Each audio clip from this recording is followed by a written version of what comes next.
Hey guys, and welcome back to North Bay Pride's virtual event, day 3. It's been a wonderful journey up until this point, and we still have a great day for you.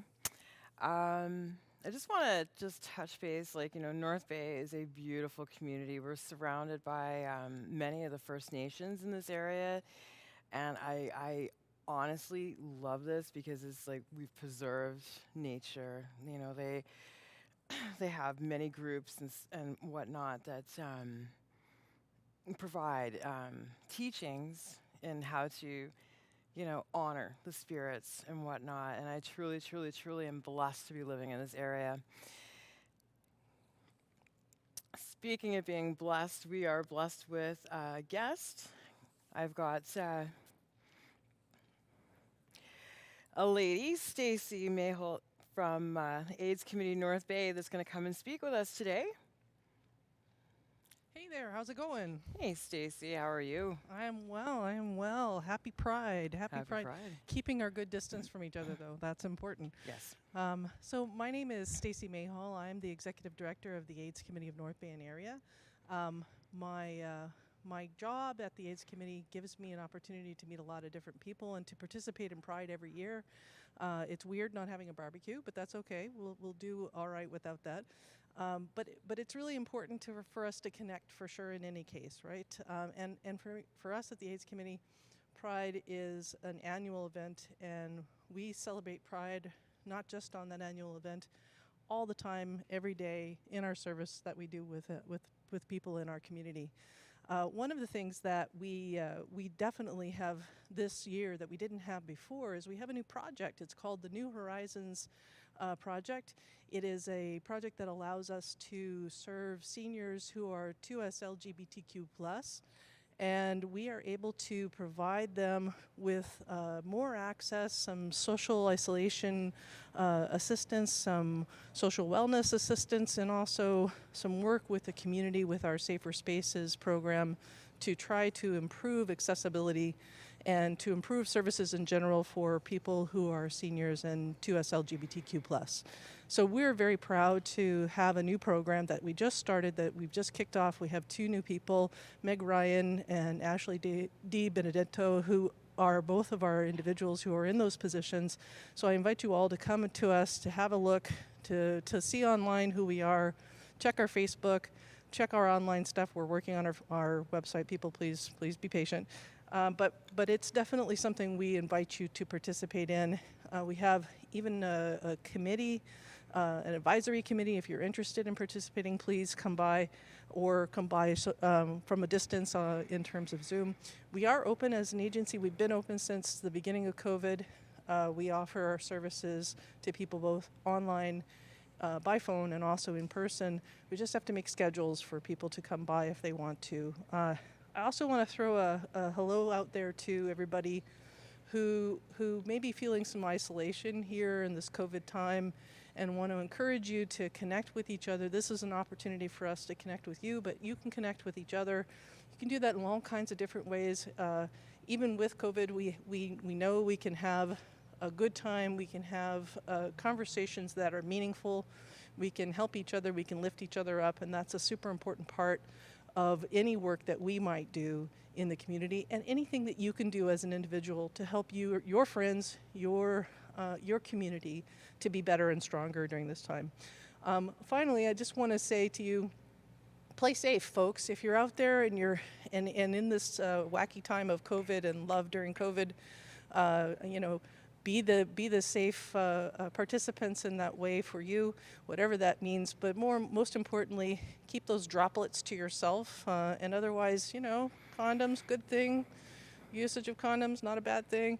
And I want to encourage you to if you haven't been in a while and you've been active, and you think you might need to be tested, get out there and get tested. We can test you. The folks at the health unit can test you, and it's an opportunity to be in control of your own stuff, to respect yourself and all of your partners, and make sure that you are safe. And that's the most that we can do for ourselves and for the people around us. So finally, I just want to say, Thank you very much for inviting me, everyone from the Pride Committee and all of the folks who are here, for all of your efforts to throw a good Pride for this 2020, wacky 2020 that we may never get out of. I don't know, I'm not sure what's going to happen with that, but I think we'll get there eventually. We'll get to the end of this 2020, and it'll be 2021, and we'll all be happy to see it coming. But for now, celebrate Pride, and everybody, happy Pride, and I hope you are well and have a mighty fine Sunday. Take care. Bye. Cheers. Thank you.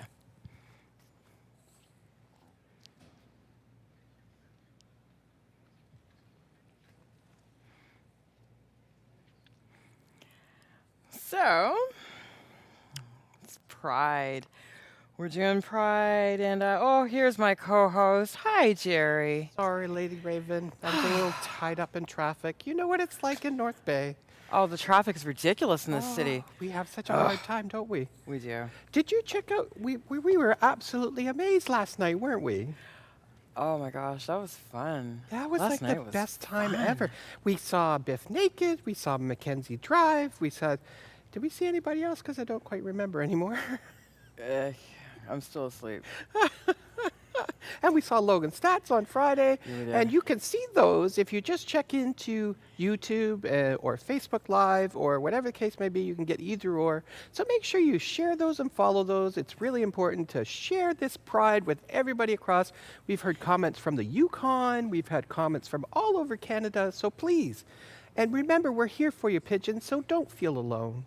Don't feel alone. We're here for you. So I guess we should sit down.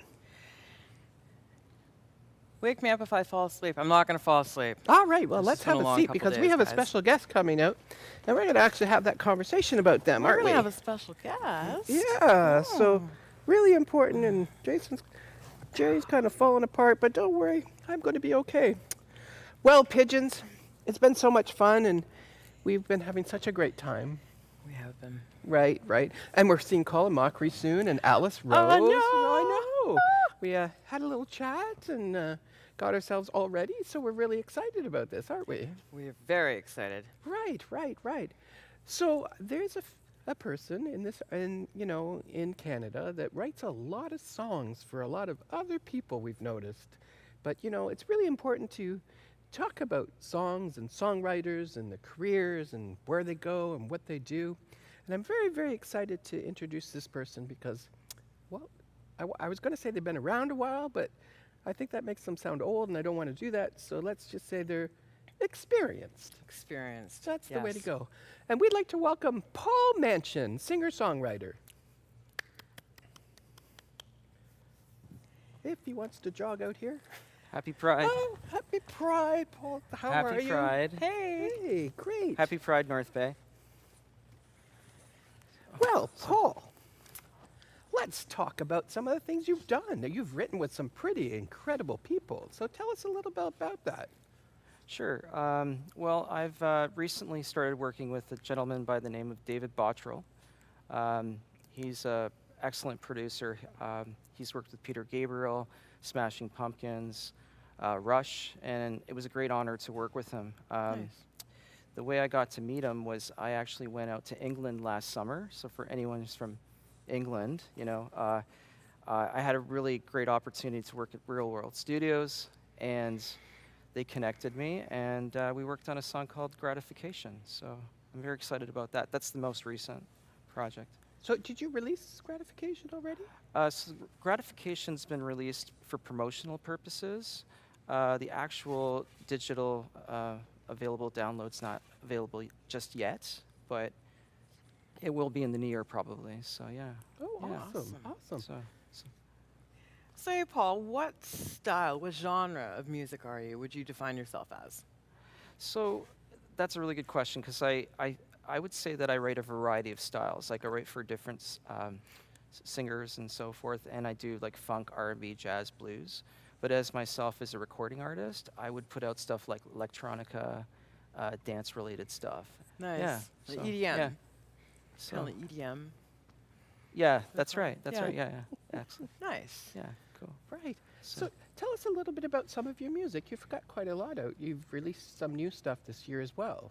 So maybe tell us a little bit about some of that. Yeah. So, well, the recent I put one out at the beginning of this year of 2020, and I was supposed to do a release party for it, but unfortunately because of COVID and as you know, but the idea of 2020 is I was looking at mental health. I was looking at difficulties in society prior to the COVID. So this project I was working on for a couple of years.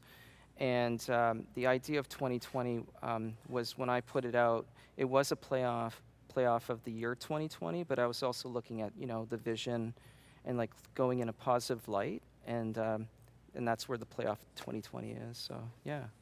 So Yeah. has COVID affected you a lot as well? Well, I've been lucky because I have a lot of good friends and family, so I can communicate through them by Skype, Zoom, phone. So that's a really great thing. And it's funny you asked that because that's something I'm kind of encouraging through my music, and I've always done. Some of the songs I've written about, and I can share that with you in a moment, is I kind of encourage people to talk to people, and as there's a lot of people struggling right now, obviously, and even before COVID, for that matter.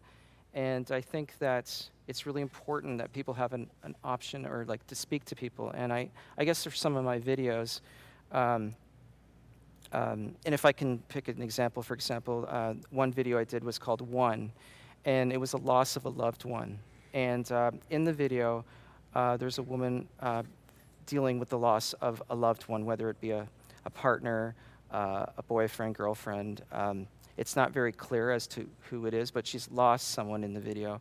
And the idea is, at the end of the video, you see the phone and it says, talk to someone, because you can see her struggling in the video. She's upset. And yeah, so that's kind of, I really encourage the talking. And one thing I would say is, sometimes it's not always easy, as people know, that you can't always find a friend available, and that's understandable, but I think there are resources out there, and I really want to push people or encourage people to kind of go in that direction and look for support. So that's sort of one of the goals I have with my music, and I want to put out there.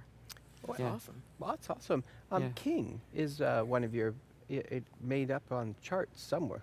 I can't remember quite where it was, but it's been on the charts and stuff. Yeah, it got some play. King Yeah. definitely got some play. But King, there's a specific meaning in it. yeah, absolutely. And King is the idea of the song is, when I wrote it, was you have to choose your path. So you got to be who you want to be. So whether you're a king, queen, you lead your path in the direction of where you want to go, and not dissuade from that. And with the video, when I worked with the production company, which is Hills Video Productions, they were amazing. We wrote a script, and the idea was a woman who was struggling with her gender identity, because she kind of identified as a man. And, I really feel that, people in the trans community, there's a lot of struggling and not acceptance, and some may be going through depression. And I just think in that video, again, as you can see, this woman who identifies as a man is struggling. And at the end of the video, you see, talk to someone, because again, it's the pressure of not, being accepted for who you are, what you are. And so again, that's where we need resources and so forth. Yeah. That's Right. an awesome message. Yeah. Thank you.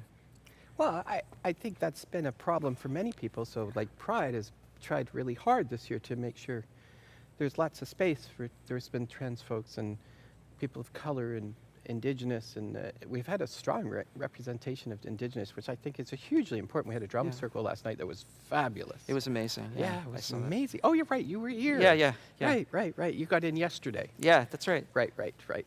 So, so what's your process for writing music? Do you just kind of sit there and just do it, or do you have a process?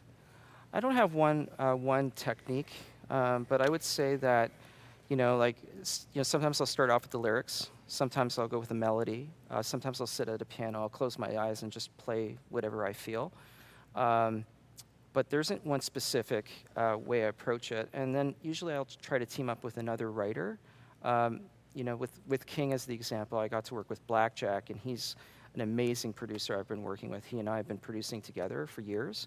And once we get together, it's sort of we hack out. Maybe it takes like 3 weeks before we put a production together. And then the tricky part is, for all those that are listening, the tricky part is the mix. You want to make sure the levels are all, because you know, sometimes you have a great singer, or you have a great player, and you have to make sure that everyone's complementing each other. Because if you have, you know, the instrumentation too loud, you're drowning out the singer. If you have the singer too loud, you're kind of drowning out the music. So I think that mix is the biggest part, and that's the most tricky for me in terms of putting a production together. And then, of course, there's the mastering, where you make sure all the songs are leveled with level and sound. Yeah. So. It's a lot of work. Yeah.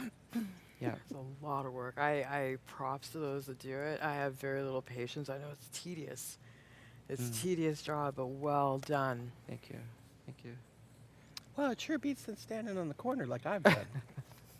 Is that how you attained your 6 husbands? Well, 6, you know, going for 7. I have to say, I really appreciated your Bohemian Rhapsody yesterday. I thought it was a really good job.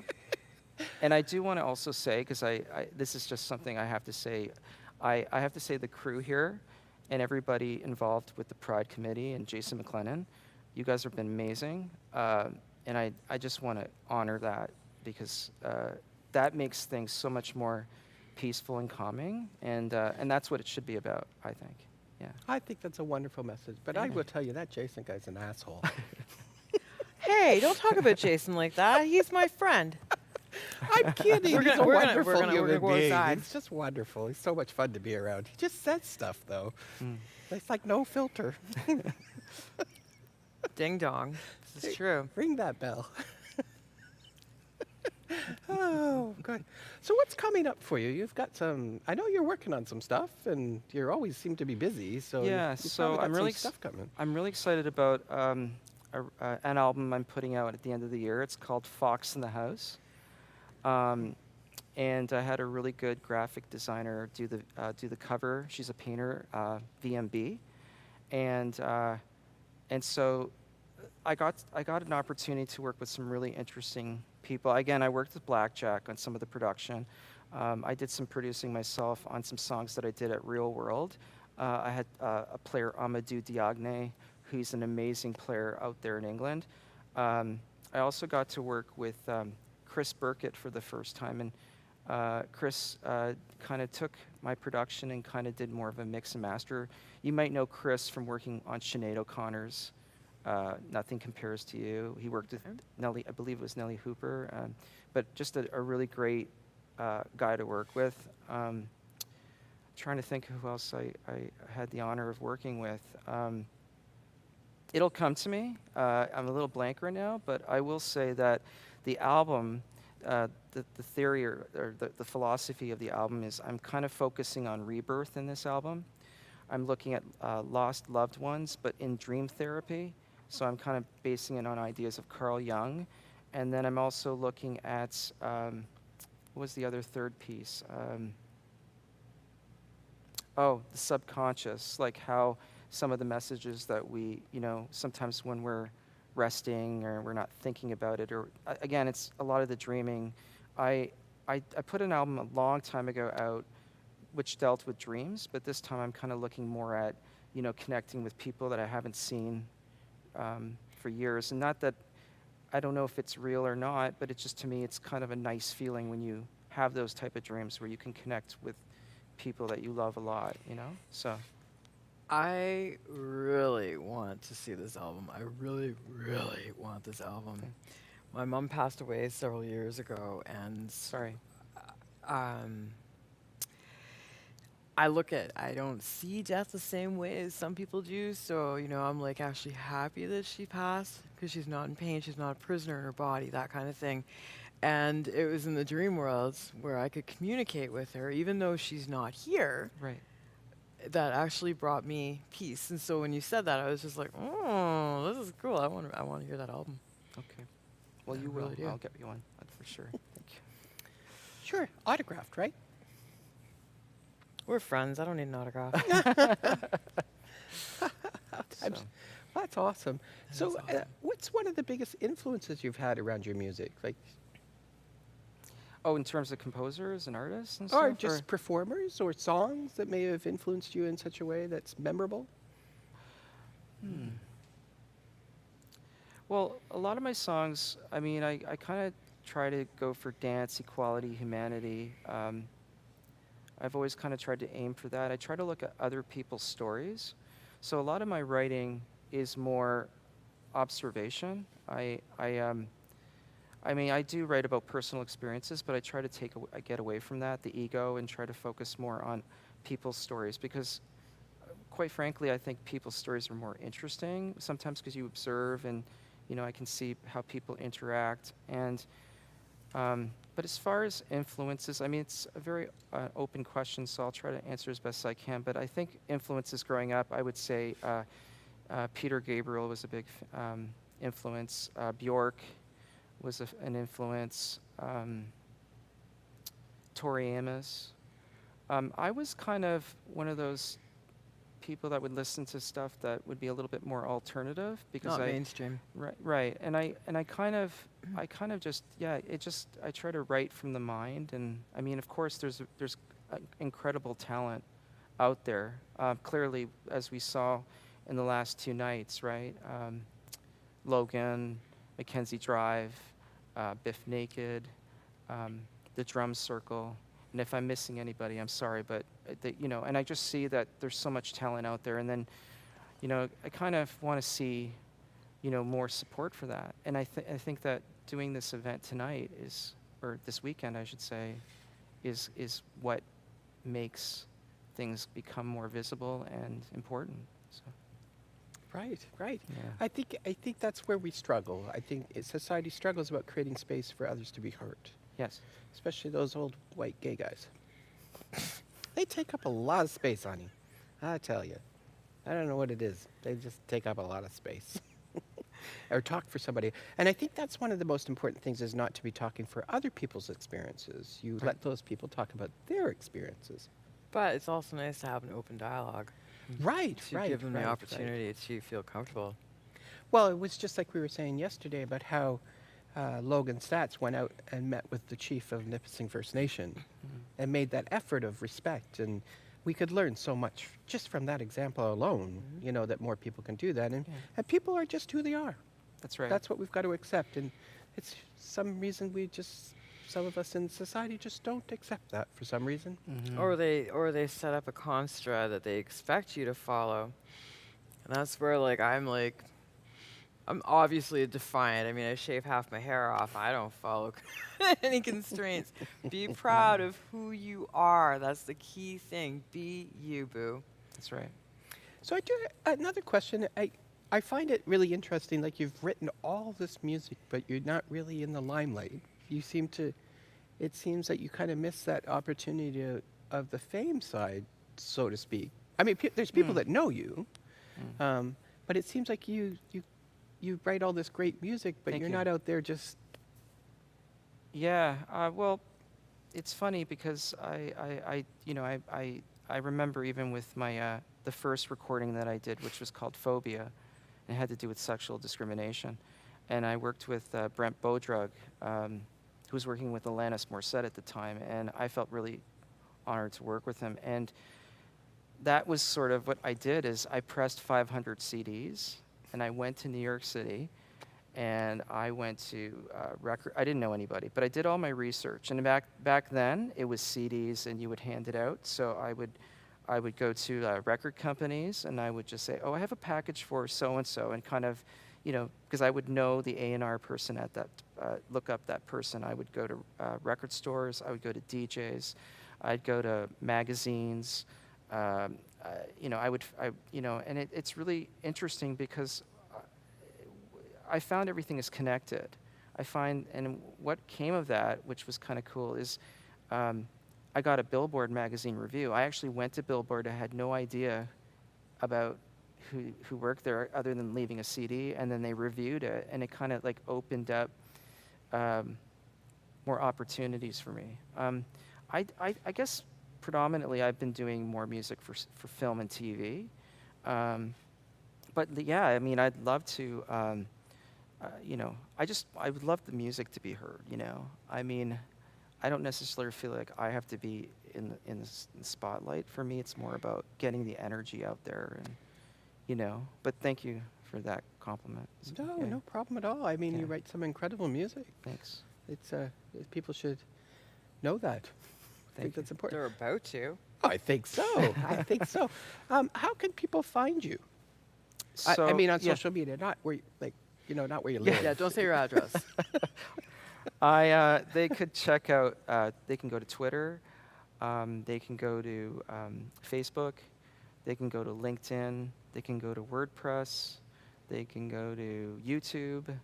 And then as far as digital download spaces where you can purchase the music, you can go to Amazon, Google Play, iTunes. So I'm out there. I just, Tidal, a few other, yeah. And it's under Paul Manchin, right? Yeah, that's Okay. right. That's right. And I think that even you guys are providing the links to your audience, right? So, and I appreciate that. So Right, right, yeah, right. you can hear it that way too. Yeah, no, Yeah. gotta let the audience know. Yeah. Because we don't walk around with CDs anymore. For you young folks, a CD is a smaller version of a vinyl record. Okay, now you have to define a vinyl record. Oh, no, Vinyl's vinyl coming re- back. Vinyl's coming right. back. If you're in North Bay, if you go to Al Waxman's, they'll actually see vinyl records. They're about this From the big, dinosaur era. and then there And they're was ridged right, like a tree. right, and then there was the ones where 8-track. before that was the 78 LP. Oh, I'm so sorry. I am so dating myself. I know what you mean. Those. right, right. They used to play And it the in a 45. Yeah. rotation of Over 45. 78 Yeah, okay. miles per second. We have the. I'm sorry, that was the vibrator. What was I thinking? 78 miles per hour per second. Oh my God! Just ringing that devil's doorbell. Oh, we've got a question from the audience. So Sure. Oh no, I guess not. Okay. Okay. So we're going to have a performance from you as well. Can you Right. tell us a little bit about the songs that are in that performance? Yeah, so I'll have a showed performance. I have a song. I'm going to play four. There's going to be 4 songs showing. The first song is "What Makes People Happy." I wrote that song with Denzel Remedios, and the story behind that song is, I was sitting at a pool one day and I was just kind of looking at the sky. I was having a really bad day. I'm like what makes people happy? So that's sort of how that song came about. But it was more about I was observing everybody around me and just kind of like, I saw some people happy, some people were mad. It was like, and kind of, and then the second song, which we talked about, I'm going to be performing King. And we talked already a little bit about that. And then Lift will be the third song. And Lift is about wellness. And I guess when I wrote the song, it was kind of, I was thinking about water. Because for me, water hydrology is very calming and peaceful. And it's about finding tranquility. That's what that song's about. And then the last song is called Turn It Up. And Turn It Up is the best way I would describe it is, I was in a club and I was watching some people kind of checking each other out and they want to say hello. And it's kind of interesting how people want to say hello, but they hold back. And so Turn It Up is just kind of like saying hello and getting to know that person. So that's what that's about, yeah. Well, I definitely have a question about Turn It Up and your video. Yeah, What's the fruit? okay. I love the fruit. Do you like but the fruit? The fruit's Okay. great, but I Yeah. just didn't quite get it. So the reason why I used the fruit was because I was thinking of, like, when I think of fruit, I think of high energy. And and it's fun and it's playful and it's just kind of silly. And I guess the idea was just for me, fruit has energy and it makes you bubbly and da-da-da-da. And I think it was kind of silly and artsy in a way too, and I kind of like going for that. So Was it a banana? there was a banana. There's a banana. There's grapes and strawberries. And Yeah, there's definitely a banana. Picking on Jerry over here. Oh, stop it. You rebel. Well, we're very excited to see this performance. I think this Thank is you. actually going to get people to kind of understand some of the music that you do, and, Yeah. and we want to make sure that people check out your videos and Paul Manchin on YouTube and Spotify and iTunes and Yeah. I don't know what all the rest are, but You've- you know, because I lose Google track Play. after the second one usually. You know, the older I get, the shorter it gets.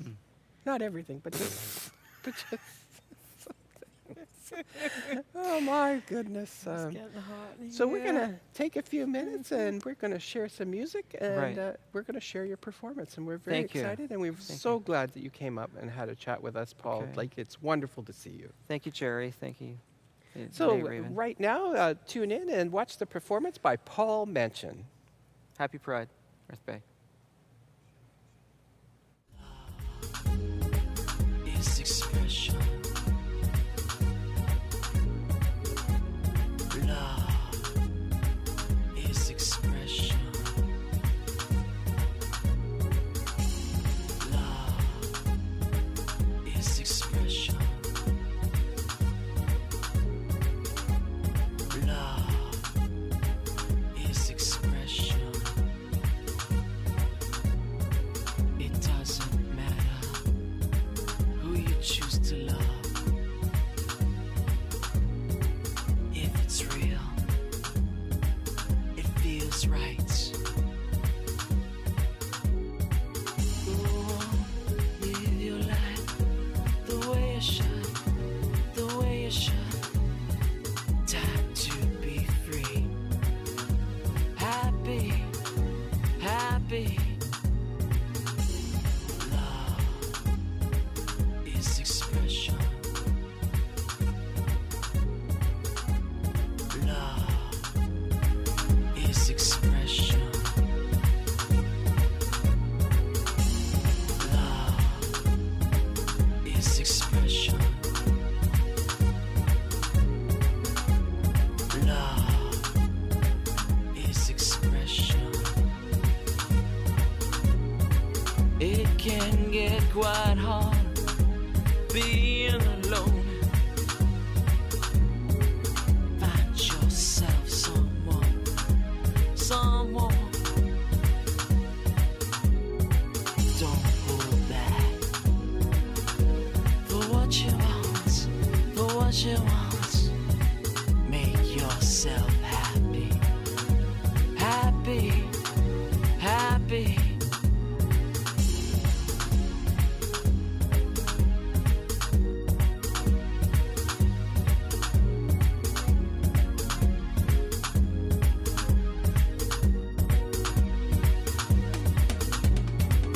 You can fly high.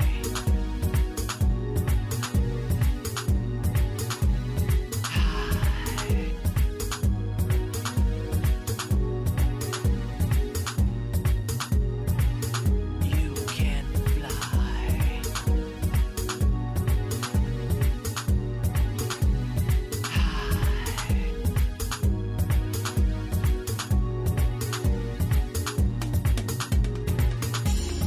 Love is expression. Love is expression.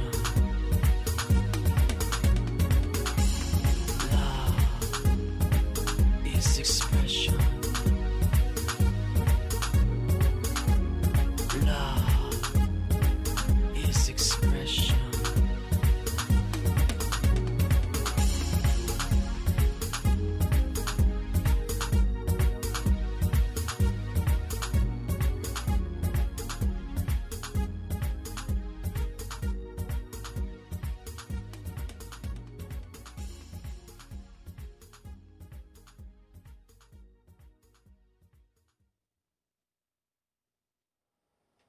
Hi, everybody.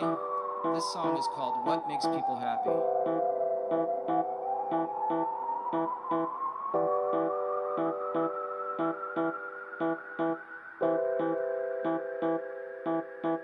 By the was so out of mind. Played volleyball, saw ex-lover, saw freak show. My cell phone off, no one calls. What makes people happy?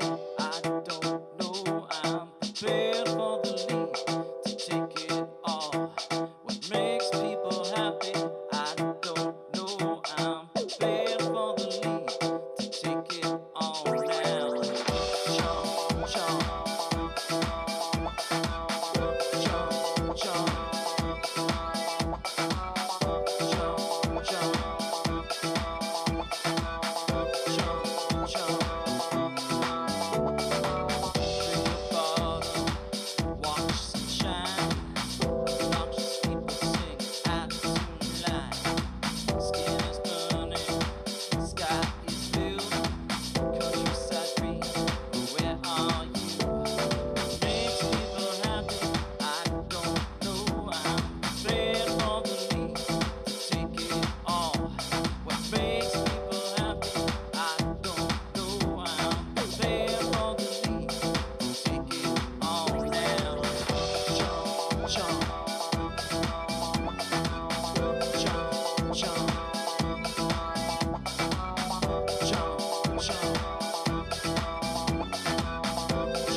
jump, jump, jump.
This song is called King. Be who you want to be.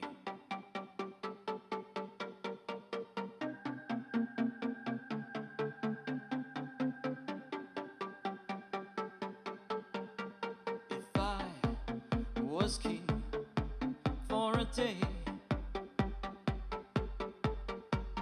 happy, you say, that's okay. If I was king for a day, I'd have a feast in every way. Uncrown me, let's leave royalty behind. Nothing to do with this crime. Don't control my mind. I'm not a fool, won't play the rules. I'm not a fool, won't play this game.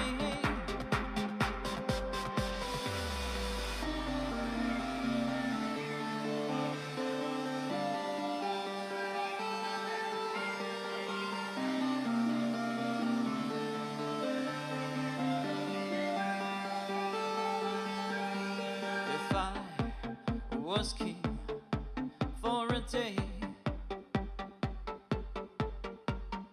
lay with every queen touching my head.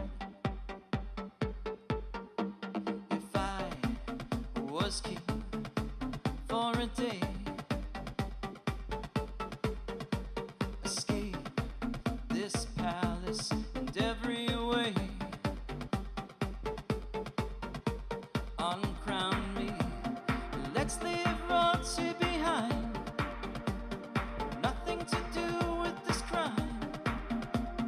Don't control my mind. I'm not a fool, won't play the rules. I'm not a fool, won't play this game.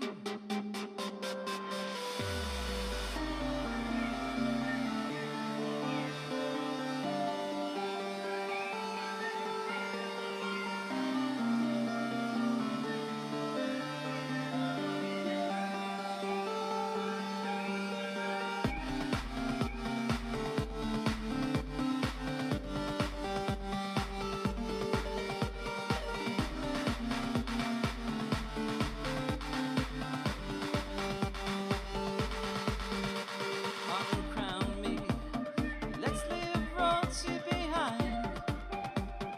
Nothing to do with this crime. Don't control my mind. I'm not a fool, won't play the rules. I'm not a fool,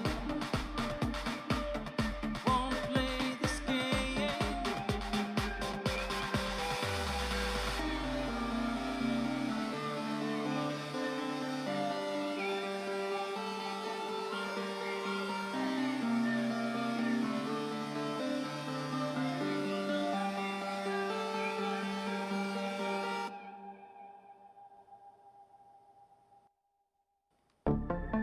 This song is called Lift. It's about finding tranquility.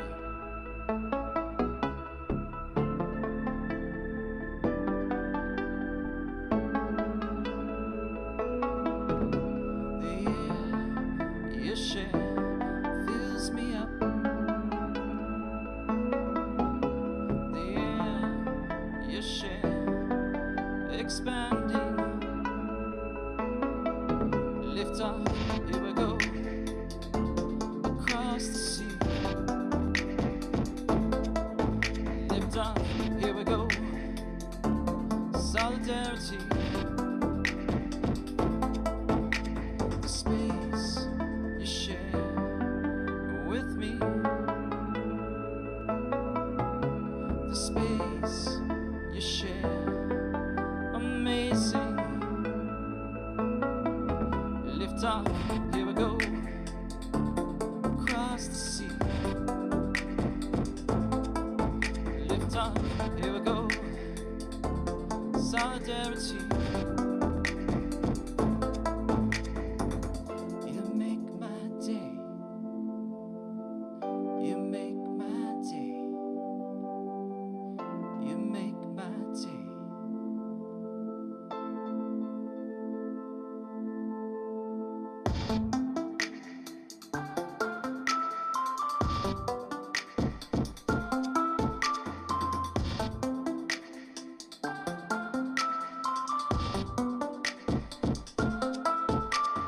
These hands you share warms me up. These hands you share, astounding. Lift up, here we go, across the sea. Lift up, here we go, solidarity.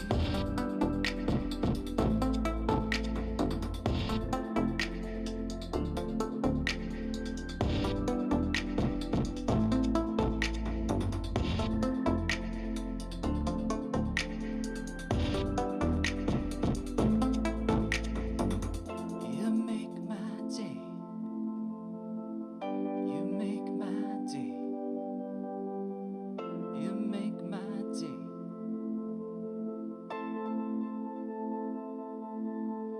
Lift up, here we go, across the sea. Lift up, here we go, solidarity.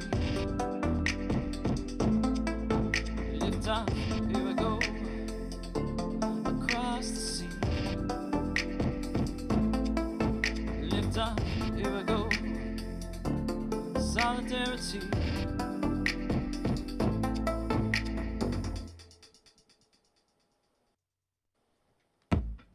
This last song is called Turn It Up.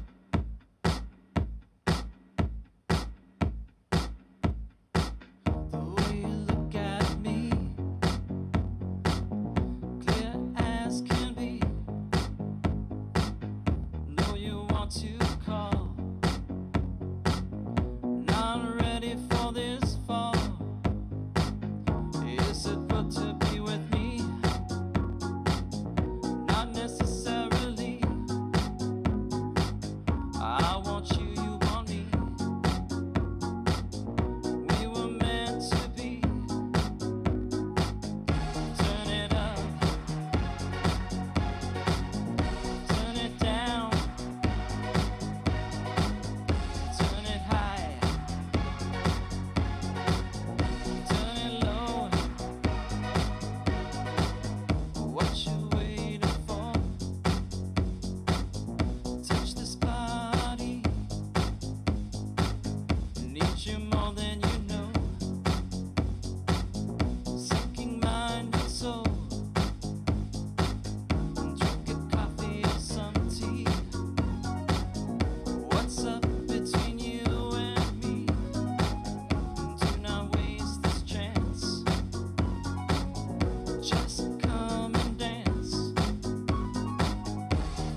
Happy Pride, North Bay.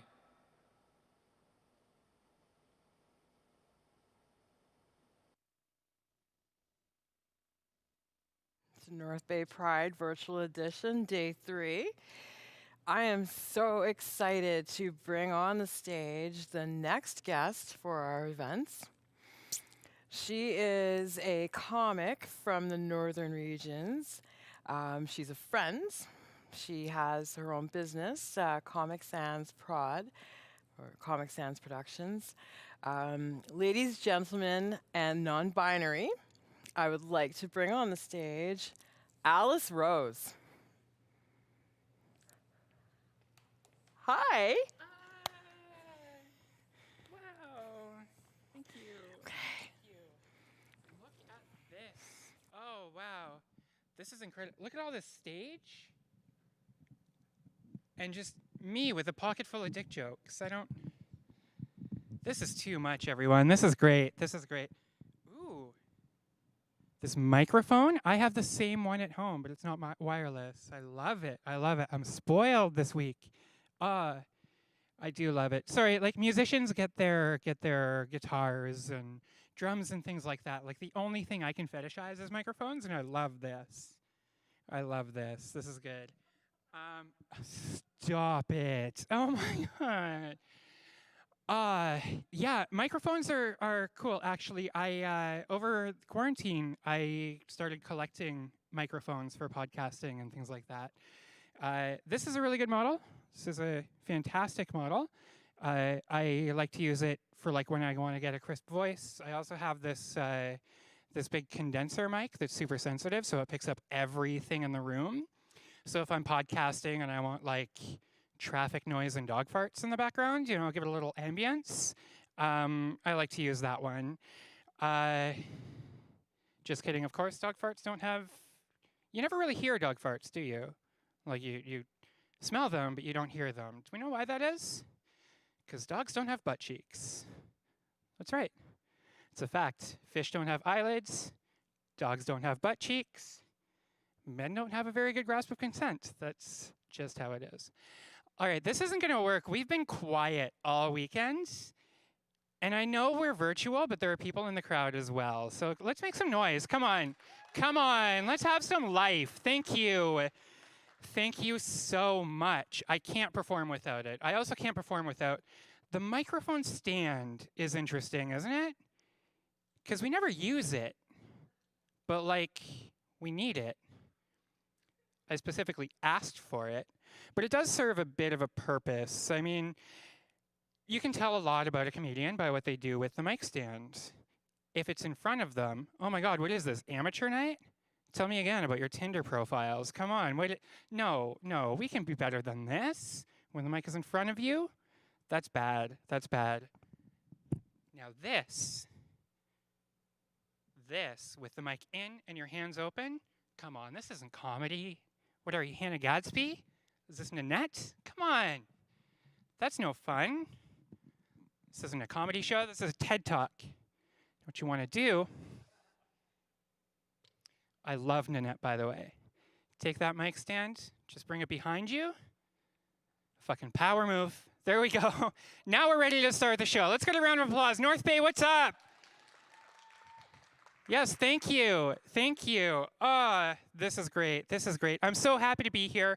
I think we can officially say, the world's best Pride in 2020. This is incredible. So many people tuning in from all over the place. So many incredible acts. I don't know why I'm here. Honestly, I have no idea why out of all of these incredible people I'm here. I don't know. But let's talk a little bit about me. Maybe we can get to know each other and I can feel better about being here on this wonderful, wonderful show. My name is Alice Rose. I have some exciting news. I just saved a bundle on my car insurance by switching to female. Thank you. Thank you. It's true, I'm a trans woman. transgender woman. And I don't know where North Bay is at. I don't know how much I have to explain and unpack here. So I'm sorry if I'm dumbing it down a little bit. But I know that already some of you in the crowd are just picturing me naked already with a big old penis between my legs. Now, step one, I have to correct you. I actually have a penis between my butt cheeks. Like a lady, come on. I do have a vagina, and like every proud woman, I've given my vagina a powerful, affirming nickname. I decided to nickname my vagina the last unicorn. And I like to usually call out audiences, like, why do you think that is? And I get responses like, oh, because it's pink and glittery and full of magic and wonder, obviously. Or someone will say, because it swipes right on couples. And once I heard in the audience, your nickname is the last unicorn because it only reveals itself to young virginal girls in the woods. We'll decide together what that nickname's all about. My real name, Alice Rose. Now I get it. That name sounds a little basic, right? And I know what I look like. I'm pretty self-aware. I understand I look like a post-op Kevin Smith. Like I look like a lesbian porn parody version of Dora the Explorer. I don't know.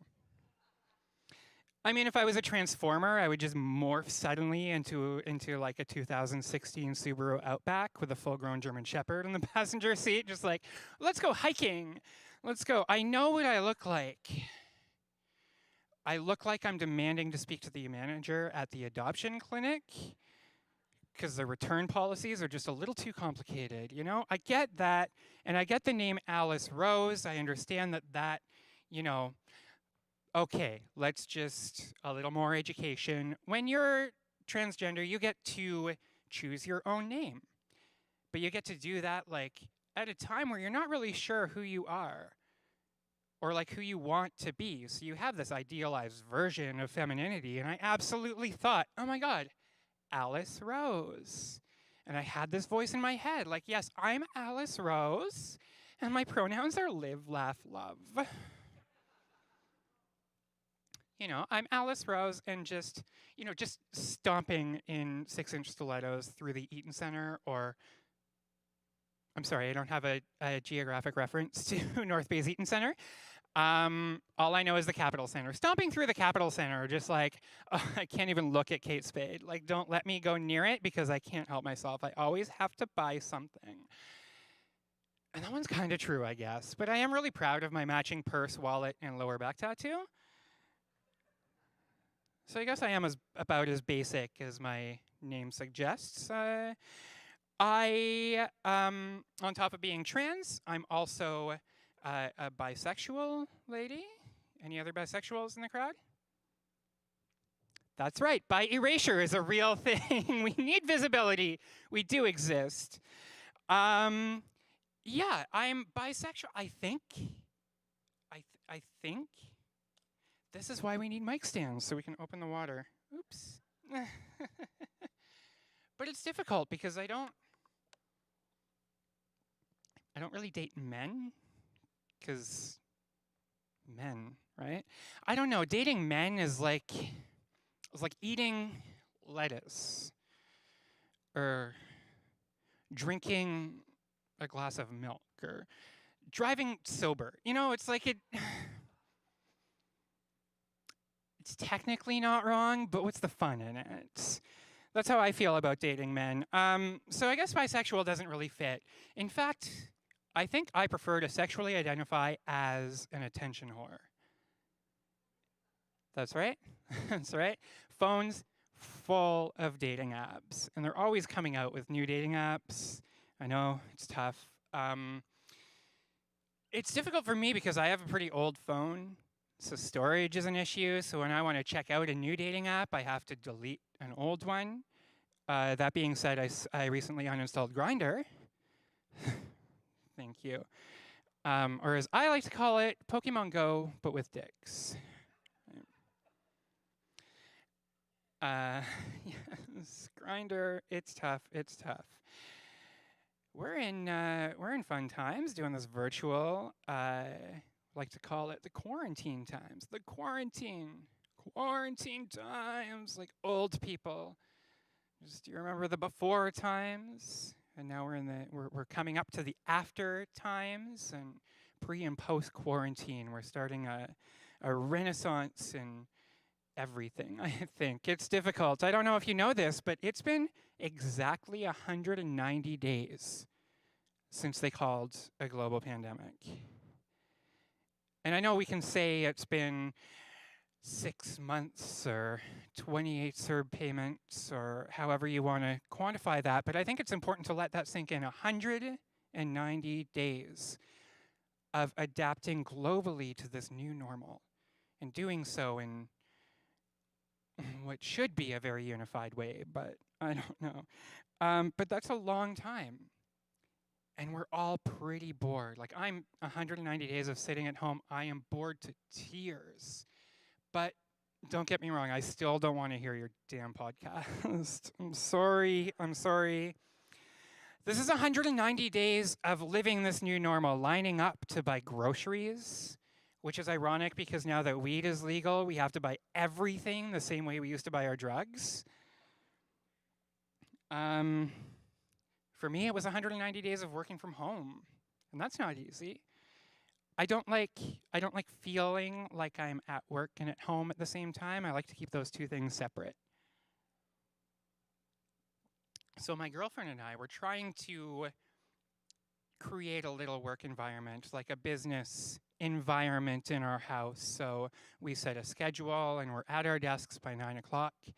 And instead of talking to one another and distracting each other, we've taken to sending each other little emails when we need something, like, what do you want for lunch? Or, I don't know. I like to send her little emails throughout the day, just being like, hey team,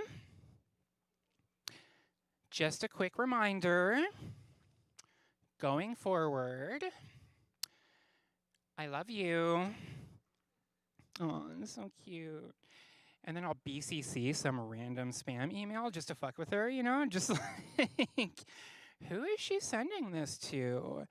But we do try to keep an office environment through office hours, so she will ask me if I want a sandwich, and I'll demand it on my desk by 5. And every time she, leans in to touch me on the shoulder to get my attention or give me a little kiss on the cheek, I threaten to report her to HR. It's an empty threat because HR is just our dog, and he can't stop licking his own genitals long enough to do anything about it. So I don't know. Working from home is difficult, especially as a comedian, because for me that means no more of this. No more of what I love to do. And this takes up so much of my time, writing and performing and traveling. This is my life. And that was taken away from me 190 years ago. 190 days ago. And I'm so thrilled to be back because I've had to fill up all of that free time with boring crap like gardening. Everyone's suddenly a damn farmer these days. I love it because all of my friends are making salsas and I'll mess with it. But I've tried gardening and I just don't get the same satisfaction out of it. I try to, entertain the troops and liven up the flowers, but I don't know. I just don't get the same reaction. I mean, the lawn gnomes just sit there stone-faced. No reaction whatsoever. And okay, at least there's not hecklers, you'd think. But living in Toronto, you have black squirrels and gray squirrels and raccoons just all up in the trees chirping down at you. And you don't realize, but it hits different when a rodent calls you a faggot, It does. I don't know the content rating of this show. I'm hoping we're okay, or at least we have a little censor button, but it's gonna, oh boy, it gets worse. Oh, it gets worse. I don't know. Yeah, this entire year has been so completely crazy that we we don't know what normal is anymore. Like, I'm just thinking, do you remember when the Navy confirmed that footage of UFOs? And they were just like, yeah, those are actually real. That's crazy, like groundbreaking news. UFOs exist and the US Navy confirmed it. But we're just like, we've taken in so much this year that we're just like, okay, but quiet down, because Trump's actually telling people to inject bleach into their veins. We've got bigger priorities. Like 2020 has been a mess. And we don't realize that these intense global things are happening. We're in the middle of a civil war. A civil rights movement, and it's empowering, and everything is happening at once, and the world is changing so drastically that we don't even miss things like Amber Alerts, like those emergency notifications that push through on your phone. Nobody really notices that, but those have kind of stopped in the quarantine because everyone's kids are at home with them.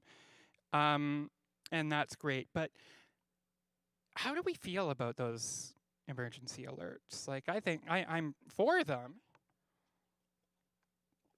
But do you remember, I don't know if you got this, but in Southern Ontario, about 6 months ago, there was a notification that that told everybody that there was a nuclear meltdown in Pickering, Ontario.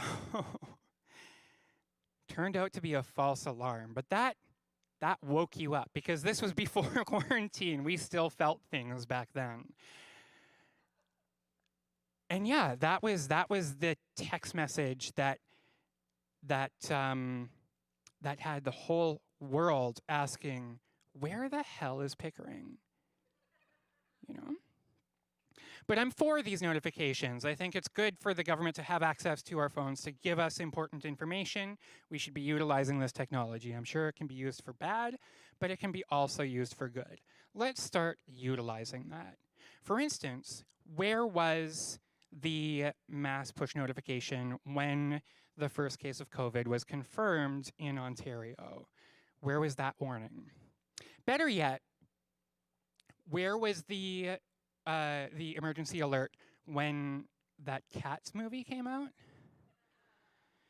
We all really deserved a warning from that. See, we really did, because I don't know if you've seen it, but Cats is bad to begin with, but this movie production, it was the worst thing to happen to Andrew Lloyd Webber since prostate cancer. Sorry. It was the ugliest thing to happen to musical theater since Susan Boyle. Okay, we'll get you with one of these. Chris, I'm looking at you. My job is to make you laugh tonight. Have you seen the Cats movie? No? I swear, don't even give it a try. That thing was the worst thing to happen to cats since Tiger King. I love Tiger King was a great blessing of the quarantine. I think Tiger King got us through a little bit, and then Disclosure gave us a little bit of a pride. Until now, that's wonderful. But that joke, I actually had the worst thing to happen to cats since Luca Magnotta. And I love when a joke evolves with the times and I can recycle it, because I only have so many. Let's talk about, so I mentioned I'm from Toronto. It's quite obvious because I'm always, sorry, can we cut this? I don't know. Is this that kind of production? I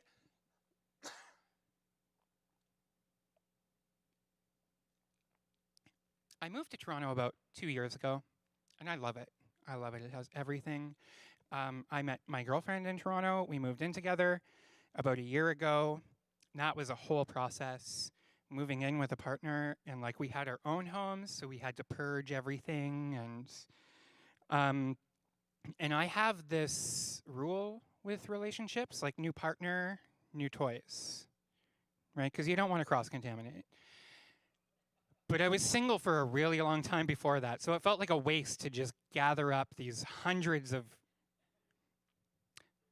thousands of dollars in recreational toys and just throw them into the garbage.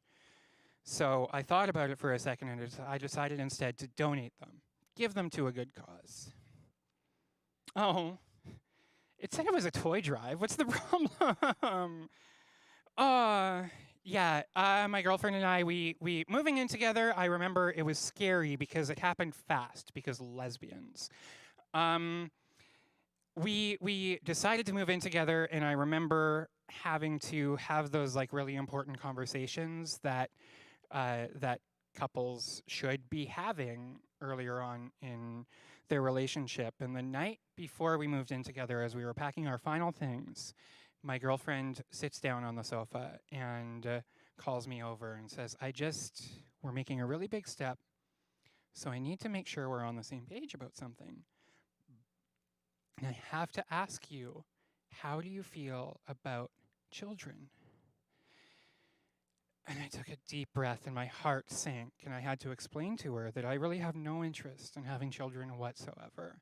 I don't have the time, I don't have the money, I really can't. Fortunately, she revealed to me that she feels the same, and I can't express how much of a relief it was to finally put our son up for adoption. We got rid of a lot of stuff, is what I'm saying. You know, we cleaned house. We've been living together for a while. Okay, I did bring up our son, so it's hard because I don't like our son. I have a bit of a stepmom complex. Like, he is our son. I love him like my own. I am a mother to him, but it's difficult sometimes because we're a mixed race family. And it's quite obvious that he's hers from a previous relationship because she's Caribbean. My girlfriend is Caribbean. She's from Grenada, and I'm the kind of Scandinavian that isn't blonde, you know? I'm not sure exactly what that is yet. I'm still waiting on the 23andMe results to come in. You know, that's that service where you send in a little sample of your DNA, and then they reveal to you exactly how racist you actually are. Like, I don't care what's in that envelope. You open it up, and you're like, 8% Dutch? 8%? How did that get in there? Great grandpa, you were a freak. Yeah, but we're happy. I think I'm gonna leave you on this last little one. Living in Toronto, it's difficult not to get excited about all the touristy stuff, all the fun, exciting things that Toronto has to offer. And living there for a couple of years, I still get excited about like the CN Tower and the AGO and the ROM, and like I'm invested in Toronto tourism. I started following them on Facebook, and they recently announced that the Toronto Tourism Board has decided to restrict the use of plastic straws in all of their major tourist attractions when they reopen after COVID, which is like round of applause for environmentalism. That's going to reduce plastic waste by a ton. But like, I'm a really forgetful person, and I hate to be that bitch, but now that means, say I want to go to Ripley's Aquarium one afternoon. Now, before I leave the house, I have to remember to pack my own plastic straws to throw into the sea turtle exhibit. Okay, we got a couple groans. We're all sea turtle fans suddenly. I don't know. So I'm just going to leave you with this one last fun fact, all right? We all love sea turtles. I'm the bad guy. The bad gay. I'm a terrible gay. Do we know how many species, fun fact, 95% of the animal kingdom exhibits overt homosexual behavior with no moral recourse or social collapse or any of that mess. But do we know how many species of animal exist that exhibit overt homophobic behavior? Out of the entire animal kingdom, just one. Those goddamn sea turtles. Thank you all. I've been Alice Rose, and I need to wrap this up. I just want to take a moment to thank you all, and this has been an incredible Pride celebration. I'm honored to be able to be part of it and to perform for you. I'm most of all honored. It's been an incredible weekend, and we have we've saved the best for last. We get to see Colin Mochrie, and I think that's amazing. He's an incredible person. So thank you all for tuning in. Thank you all for putting this together. Have a wonderful Pride. My friend Rob, and we are about to introduce somebody who is very inspirational within our community, somebody who is a huge advocate for Cystic Fibrosis Canada, and I feel it's a really important for us to bring awareness to cystic fibrosis, and this next individual is going to explain what cystic fibrosis is and how it affects people in their life, especially their 2 children. So we wanted to have her on the show for the Mackenzie Drive Welcome to the Manor show, a opening for Biff Naked, but unfortunately due to health risks and all of that, we did not want to bring them to the show, and we didn't want to put anybody in harm's way. So we're going to take this opportunity to invite out Macrina Perron, and here we go. Hi everyone, my name is Macrina Perron and I am a volunteer with Cystic Fibrosis Canada North Bay chapter.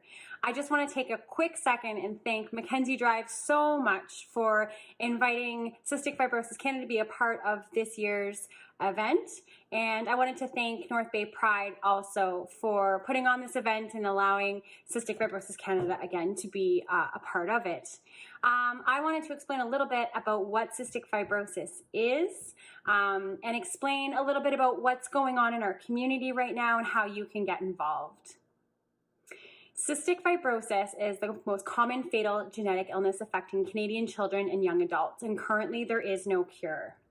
Cystic fibrosis is a multi-system disease that affects the lungs, the pancreas, and the digestive system among all sufferers, and the reproductive system in males. Cystic fibrosis requires a very stringent daily regime full of treatments, medications, as well as frequent visits to the doctor, as well as hospital admissions, tests, and other protocols that just allow doctors to maintain a certain level of health for individuals suffering from the disease. I am a mom of 2 children living with cystic fibrosis. My son is almost 14 and my daughter is almost 11. And they both have a pretty hectic daily schedule that they are expected to maintain at such a young age. And all of this is in order to keep them healthy and well. Our community is working towards access to a handful of medications that are designed to treat the underlying defect in cystic fibrosis. Some of the roadblocks that we're facing right now are related to government red tape and issues with the systems that allow drugs to come into Canada, drugs for rare diseases, most specifically. The group CF Get Loud is a group of passionate advocates looking to change the way things are done in Canada so that individuals like those with cystic fibrosis and other rare diseases will be able to gain access to the drugs and medications and treatments that will allow them to live long, healthy, and happy lives. If you'd like to get involved, please find CF Get Loud on Facebook or follow the link below to get involved. Again, thank you all so much for involving me and giving me this opportunity to speak with you a little bit about what cystic fibrosis is and how you can get involved and help leverage the voice of the 4,300 Canadians living with cystic fibrosis. Thank you.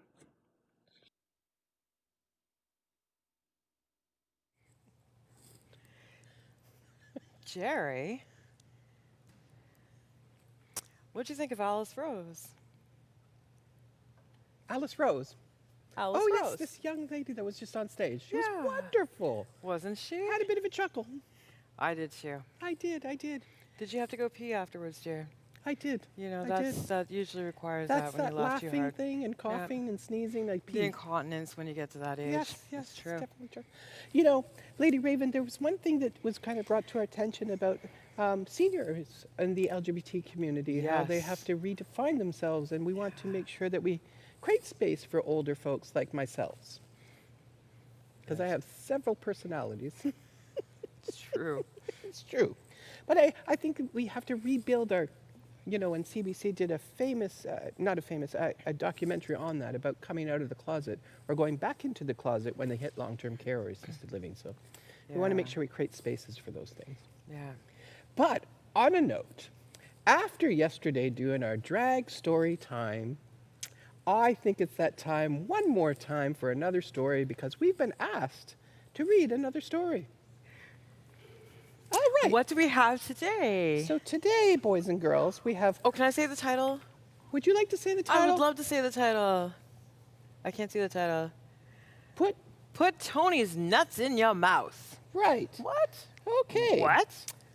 Well, you know, like those little trolleys on the side of the road where you used to swing by and throw out a few dollars and they'd stick their nuts in the window. You know that one? All right, here we go. Tony has big nuts and small ones. He has pecans and walnuts, nuts with or without a smell. Oh, sorry, me, dear. Nuts with or with a smell, without or with a shell. There is no nut that Tony does not sell. Good for Tony. Tony sells his nuts all day. He always has a line. Are you ready? The macaroni line. Are you ready? No, I'm not ready. Zane says Tony's nuts smell great. Some say they taste divine. They drive or walk or ride the bus. They come from north and south to take those hot and salty nuts and put them in their mouth. Tony dips his chocolate nuts until they are just right. He knows your mom will take them home and suck on them all night. Oh, my. BJ looks at Tony's nuts. It's funny his name was BJ. And tries hard not to stare as Stephen grabs at his nutsack and finds a big old pear. See, he's reaching in the nutsack. See? All right. BJ plays with Tony's nuts in the closet at his house. Grandpa says he should just come out as he pops one in his mouth. Grandpa likes to go in there and take his camera with him. That seems a little odd, but you know, okay, to each his own. He loves to look at photographs when Tony's nuts are in them. Oh, that's really nice. He swears it isn't weird or queer. He says it's not a crime. Grandpa licks the salt right off of Tony's nuts sometimes.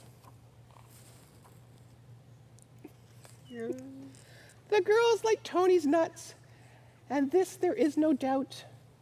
Every girl around this town has put them in her mouth. Good for Tony, he's making lots of sales.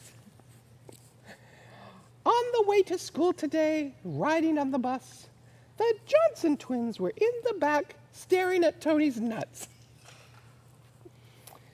Back and forth they open up, hoping that they don't get those big and tasty nuts stuck down in their throats.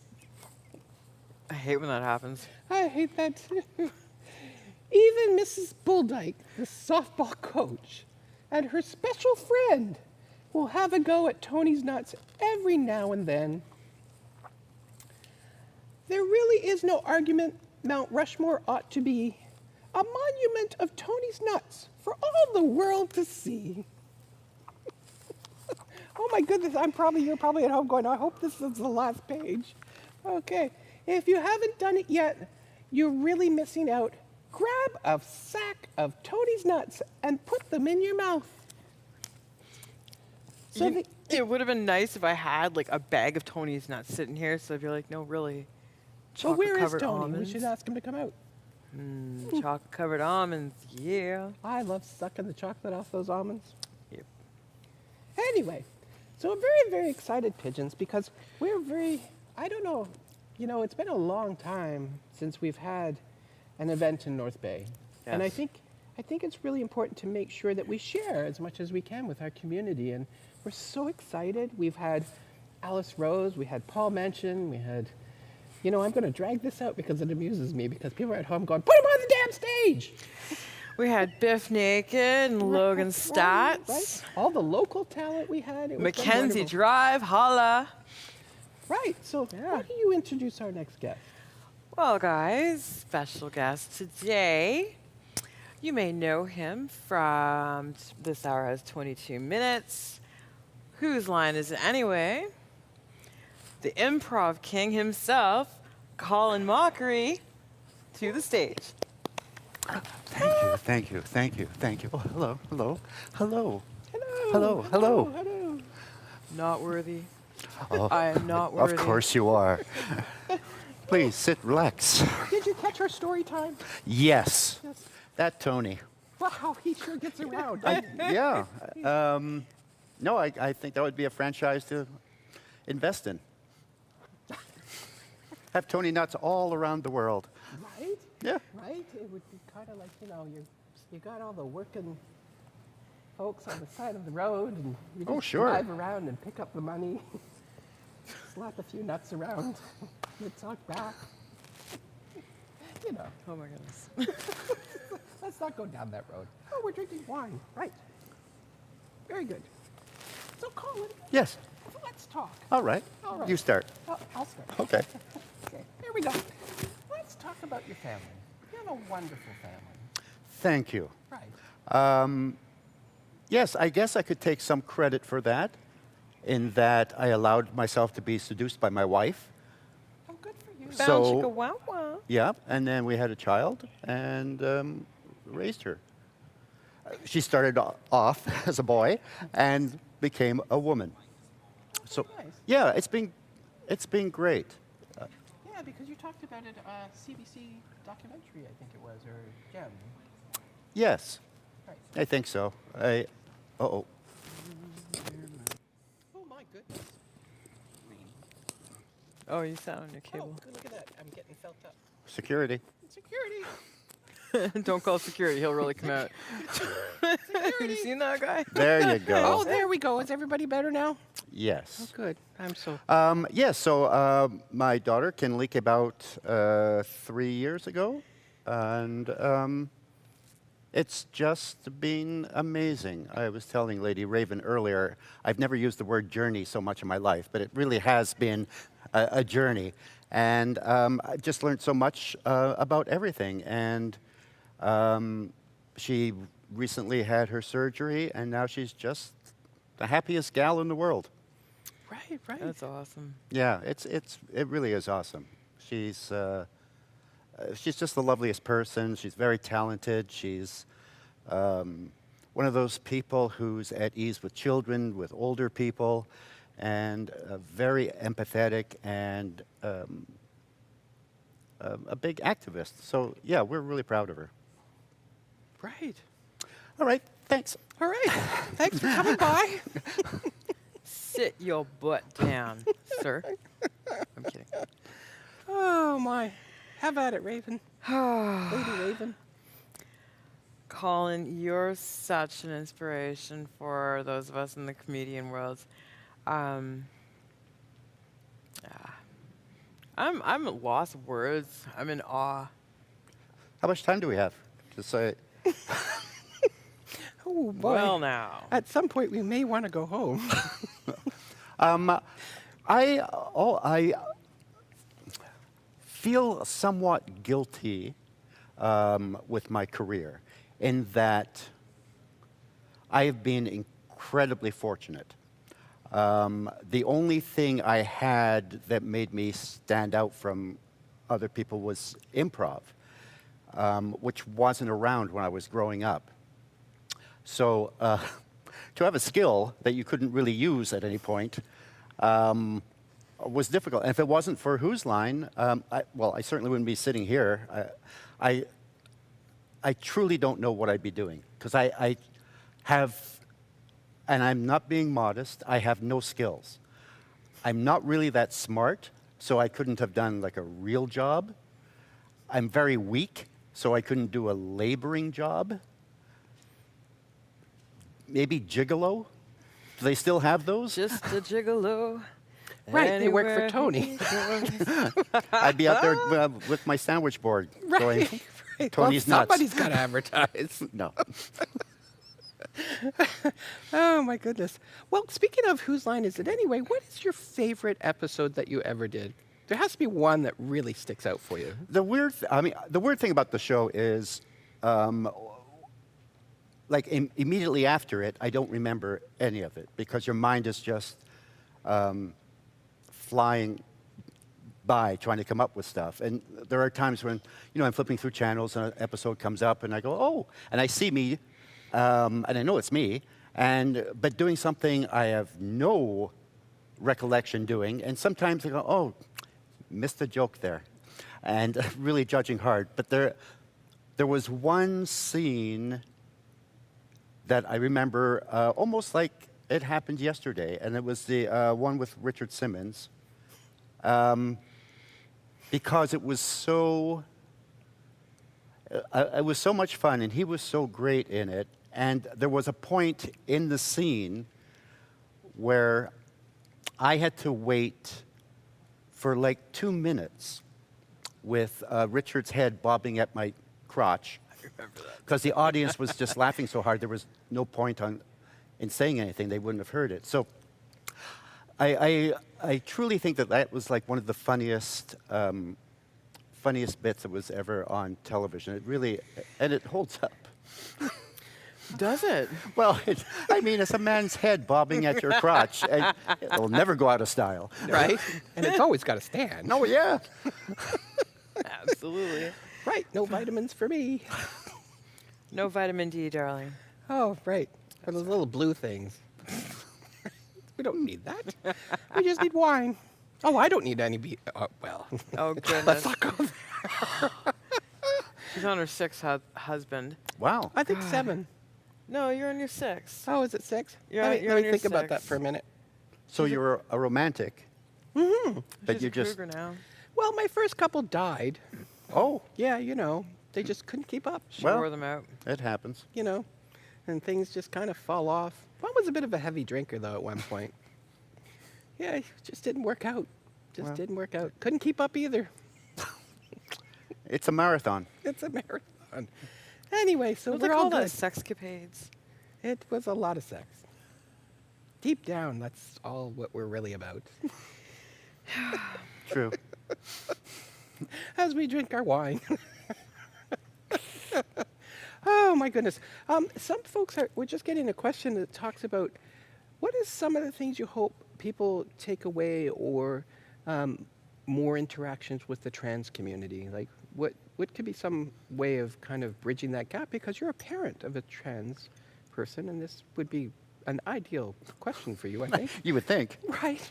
Let's come up with the ideal answer. Right. My thing would be for people just to educate themselves. When Kinley came out, she gave us articles and sent us YouTube videos about everything, and very open in answering every question we had, and we had great discussions. And I think, most ignorance and fear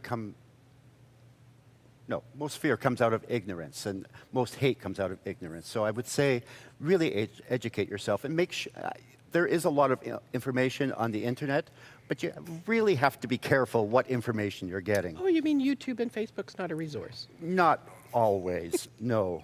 But I had tweeted something over the weekend, and I can't remember. It wasn't anything like controversial, but trolls came out, and then these two different people have tweeted and were talking about they were raised to be homophobes. Their family were racist, bigoted, transphobes, homophobes, and they both said once they left home and were in the workforce, where they were working with people from that community, they saw the error of their ways and changed, and now have become allies and advocates. And I am not a big fan of humanity, but I thought that gave me hope, and that made me think, oh, people can change, and it is going out there. and living life and meeting different people. I like America. I have a lot of friends there. But one of the things they have is they just close off. They just stay in they know nothing about Canada. And this is a gross generalization, because I know many Americans who love to travel and see different cultures. But I truly believe that they should be forced during the school year for like 2 months and go to a different country and just soak everything up and see how people live and see what it's like outside of their world. I mean, the more you learn, the more your mind opens up. Am I even answering the question? Oh, great. Just keep going. Okay. You're doing great. This wine's really good. Right. There's more. Yeah. But I truly believe education is, and I think it should be, introduced into schools and start early, start nipping ignorance in the bud. It seems kind of, simple. Schools, that's an interesting one. So when we had, for Ontario anyways, I'm not sure if it was Canada, I think it was just Ontario, they had changed the school curriculum. Yeah. And you know what? I was actually proud, because it's like, kids are getting bullied and stuff because, they're going through their questioning themselves, like, well, I feel like I'm in the wrong body, that kind of thing. Kids are being bullied, but then with the new curriculum, it was kind of like opening it up for that conversation to happen. And then unfortunately, that got reversed. Yeah. And so now Right. we're backwards again, which is... We won't blame anybody for that. Yeah, there were a few demonstrations at Queen's Park that we were involved in, which was, it was great. It was great to get that out. But then you see the other side, and it's like, wow, they're not open to honest discussions. No. They just like to call you funny names. Right. And it's sad, because it's like, I grew up as a child being bullied because, we discussed this in the first night, being born as a black child in a white family, going to a white school, and then, having to face the challenges of like, well, you're not white, I'm going to beat you up. You're not black, I'm going to beat you up. I'm like, oh, man. So like it wasn't until I moved up north where I was the only one. And then I was like, I reinvented myself. I chose to be like proud of who I am. And then I became the one that would stand up for the ones like the kids who were getting bullied and stuff like that. I was the one that would step in and be like, no, this isn't going to happen. So it's like I kind of relate, not in the same way with LGBT in that sense, but in a sense I do relate to the bigotry and stuff that people go through and those challenges. Colin, did you always know Kinley was struggling and... No, No. not at all. And of course, the first, when she came out, we immediately went, so were you like just miserable the entire time? And she wasn't. She said, I really enjoyed it. It was just, there was something that wasn't right, and I didn't have the vocabulary or the knowledge to explain what it was. So, yeah, when she came out, it wasn't shocking. It was a surprise, I guess, but she's always been very open with us. Like sometimes I feel too open, as a old, rigid white man. I was brought up by, heavily Scottish, old country folks where I had to learn about sex on the streets, which... Next to Tony. Yeah, right next to Tony's stand. It wasn't good. It wasn't good at all. But she was always open with us and going through whatever sexual things she was always open with us. So I was just really glad. And even though we have always been completely supportive and the three of us are a really tight unit, she still felt nervous about coming out to us. She still felt that there was, I think she knew we weren't going to reject her, but there was still The apprehension. apprehension.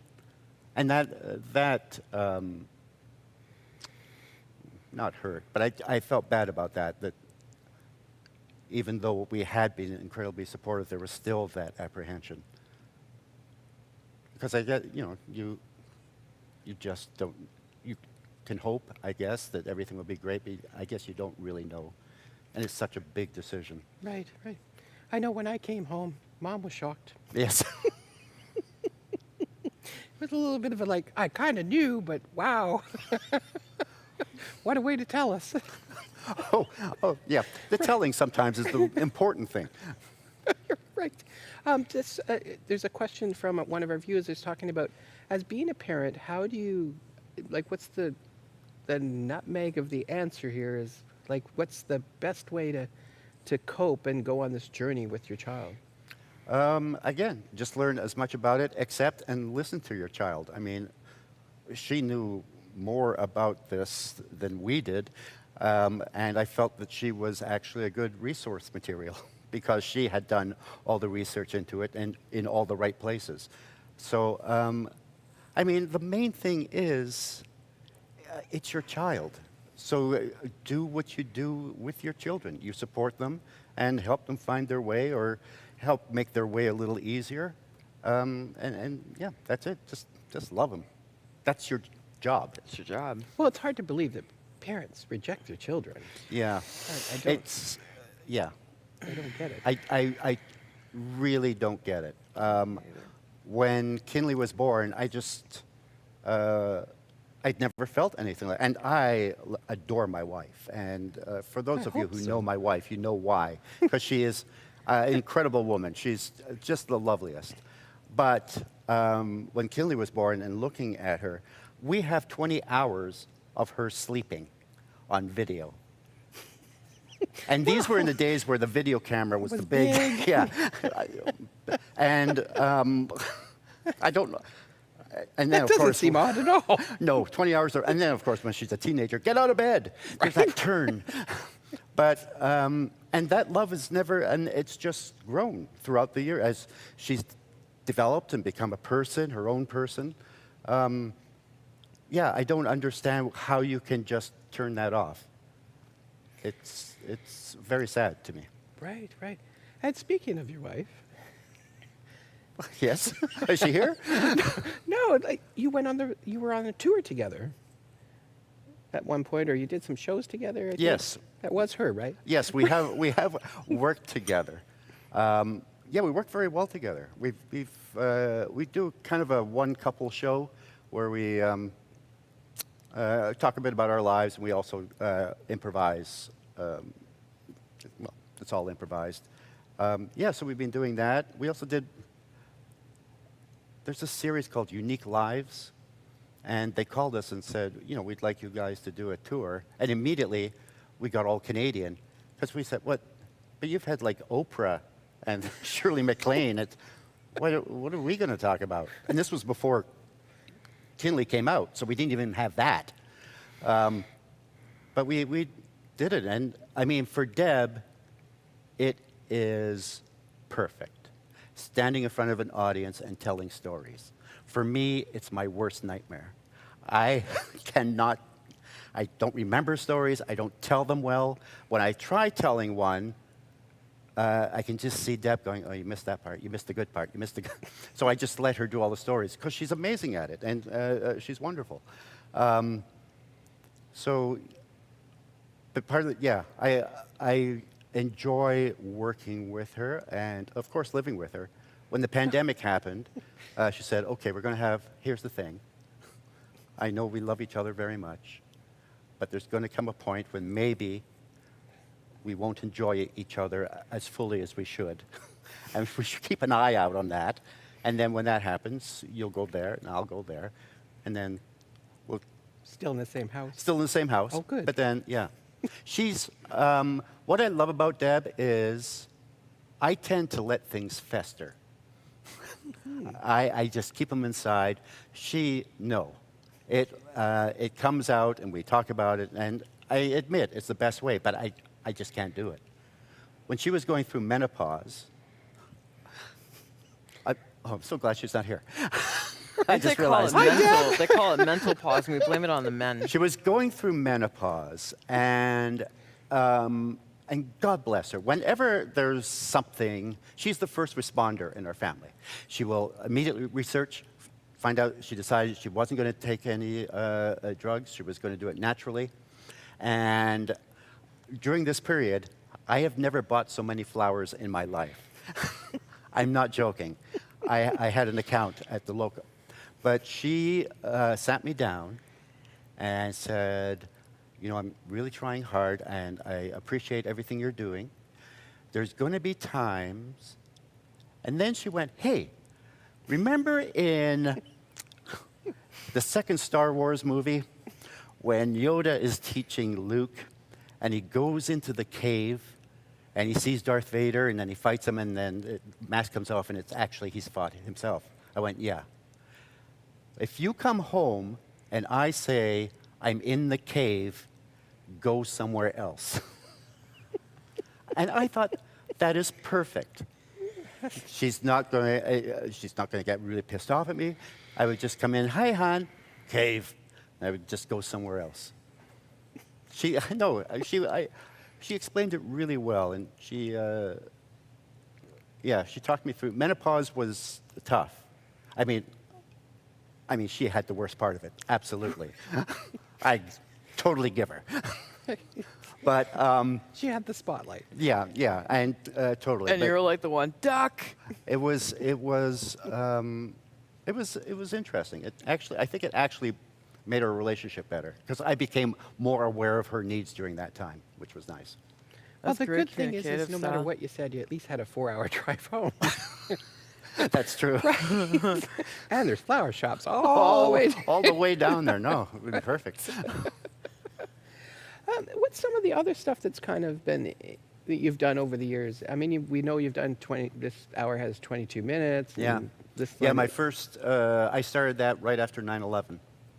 So that was Right, jump right into that fun, one. yeah. So I thought, oh, yeah. So Mark Farrell, who's the showrunner, it was a great writing group, and of course, you know, Mary Walsh and Kathy Jones and Greg Toomey. Yeah, we came up with a way to do it. I learned so much on that show. Every Wednesday, there's a table read where everybody comes in with the sketches they've written. You read through them, then the producers figure out which ones they want. So my first one, I wanted to make a good impression. So I had like 10 sketches. And then Greg Toomey took me aside and go, no, 3 at the most. Because if you do all your stuff, they can't take them all. But once you have them out there, you can never bring them back.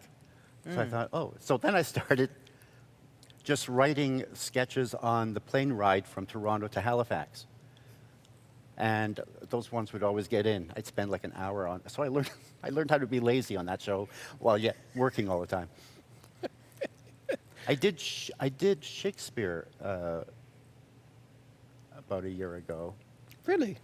Yes. What was that Stratford like? Festival, or? No, it was a group called the Groundlings. They're all Stratford veterans, and they were doing King Lear. And Shauna McKenna, amazing actress, was playing King Lear, and I played the fool. So that was interesting. I've learned actors talk a lot. They really like to discuss stuff. And it's really, because improvisers, we just go out and make up crap. But they have to know, why they're doing things. And so that was interesting. I never, not once, I think, got my lines right. Just every night, we'd walk off and Shauna McKenna would turn to me and go, closer. So close. So close. It was like, oh. I still got my laughs. Right. It was so close. Oh. Yeah. Next time.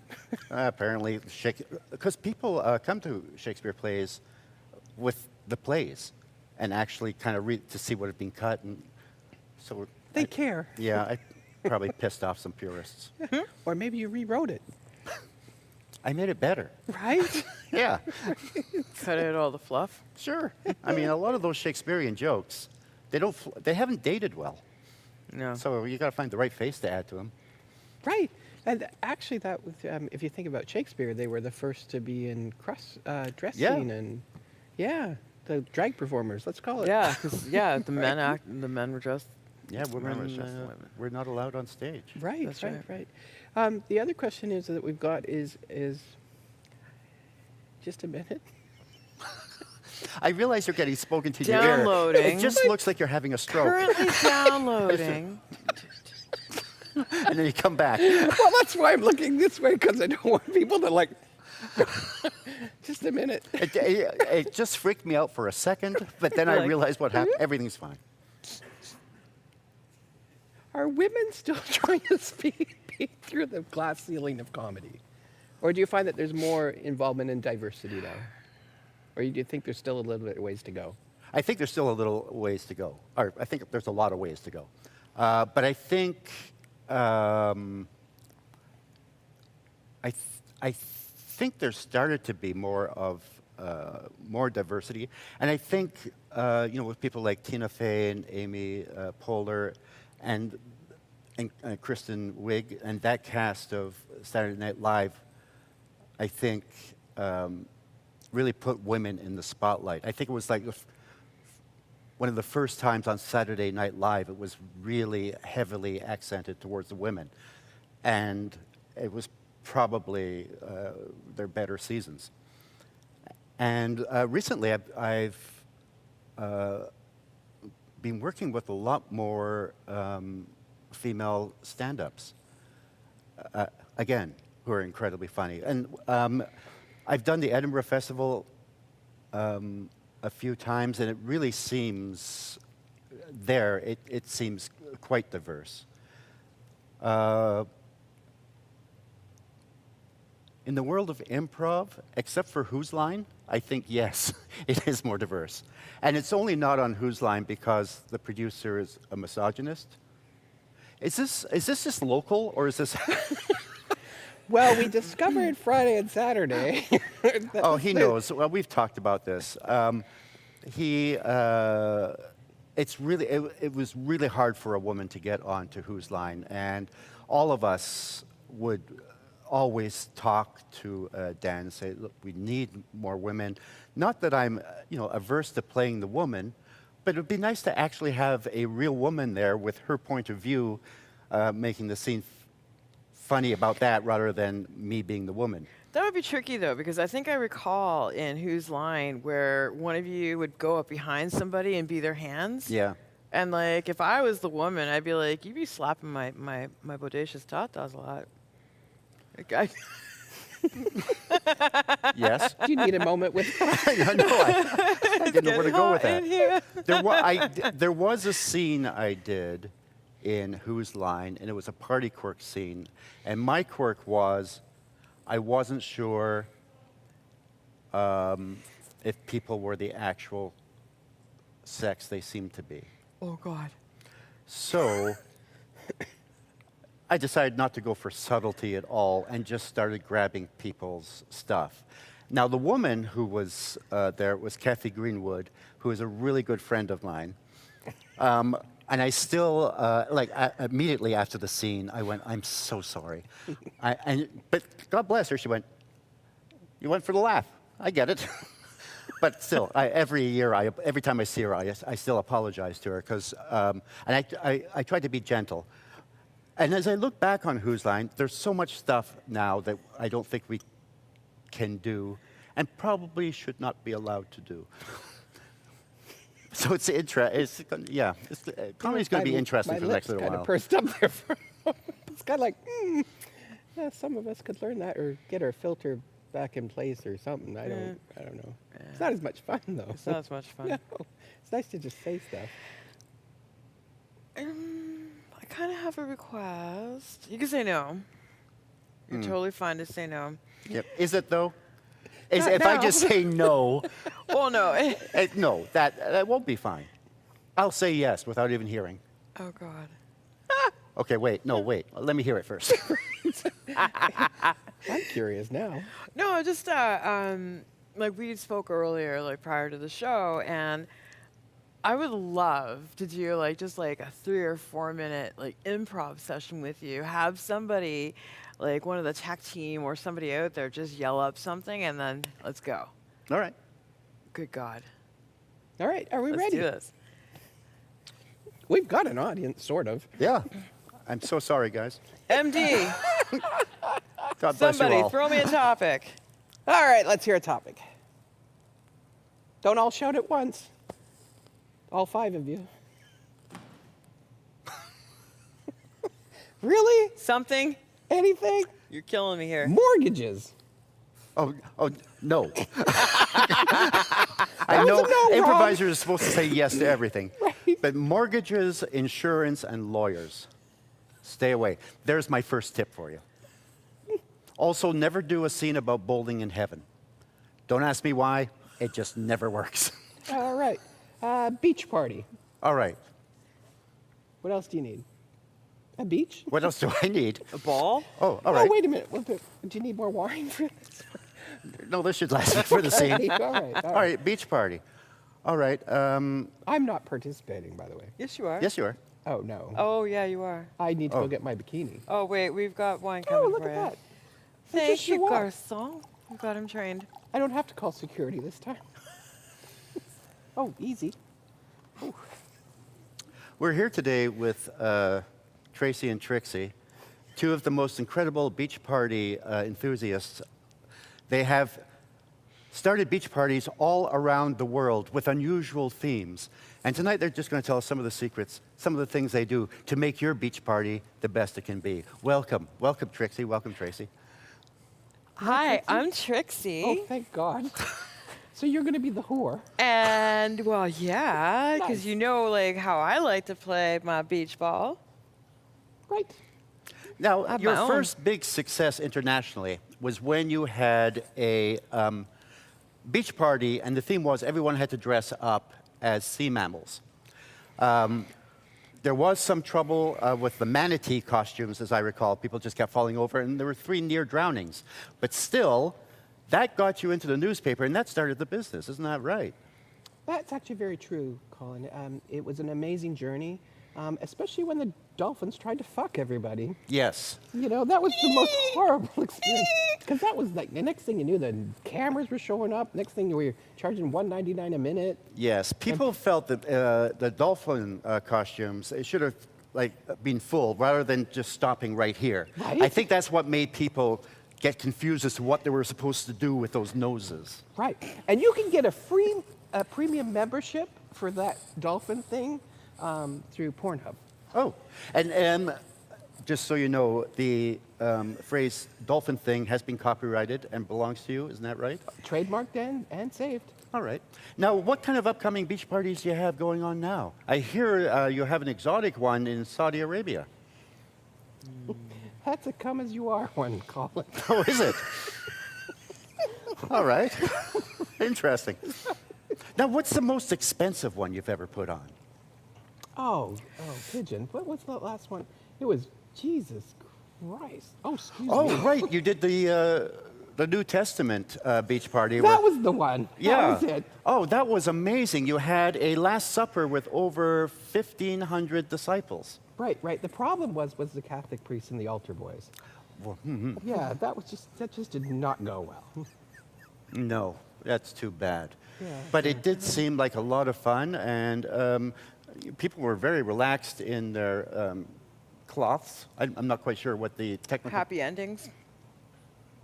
There were happy endings? Yeah, yes, absolutely. Everybody was happy at the end. So your beach parties are for, let's say, a specific age group? No.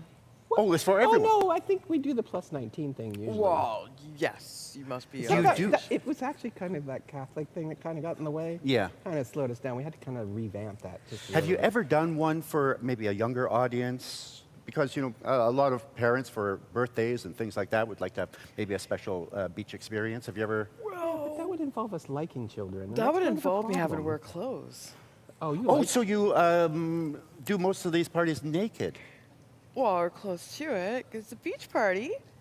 I know, but usually on beaches there are some clothing. There's clothing, but honey, you can't hide this. Just saying. You can't hide this either. Get in the, get in the. Now, of course, there has been recent controversy. Always is. That goes without saying. Your last always beach is. party, which somehow you did something that caused the actual beach to catch on fire. Something that has never been seen ever. Well, Tony came with his nuts. Uh-huh. And we were like trying to warm up his nuts. And we were rubbing a couple of sticks together. Do you want to take that? I thought it was the submarine racing. And there was like a leaking gas tank. No. Goddamn security. Where is security? Everybody keeps touching me. Like, what the heck is going on? Oh, my. Oh, sorry.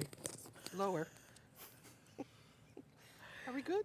Thank you. Aren't Well, you there we sure go. that the fire I'm sweating wasn't? and things are just rolling in places. What can I say? Are you sure it wasn't the submarine racing and they were like out there watching and then all of a sudden everything lit up on fire? I've never seen water on No, fire. I'm pretty sure it was the sticks and Tony's nuts. Well, I think this is a good place to end this. Trixie and Tracy, thank you so much for coming and sharing some of your expertise. Do you have any final words on how to enjoy yourself at the beach? Just play with balls. Beach balls, big ones. I hear you. Yep. I don't know. I was waiting for the theme music to come in. It's just so that much. easy. Yeah, it's just no skill That needed was whatsoever. not easy. What skill was That was that? awesome. Thank you so None. much. Thank you. So how did you know that comedy was your calling? Because, oh, right, you kind of talked about it at the beginning, I had no skills. Yeah. Well, I didn't. I was going to be a marine biologist. Oh, good choice. Yeah. And it was only because of the show Flipper. I liked the dolphin, and I thought, oh, that'd be interesting. But I was very shy, very quiet, and a friend dared me to try out for the school play. So I did, and I got my first laugh. And I remember that, and every time I remember it, I still get that little chill, and I thought, this is what I want now all the time.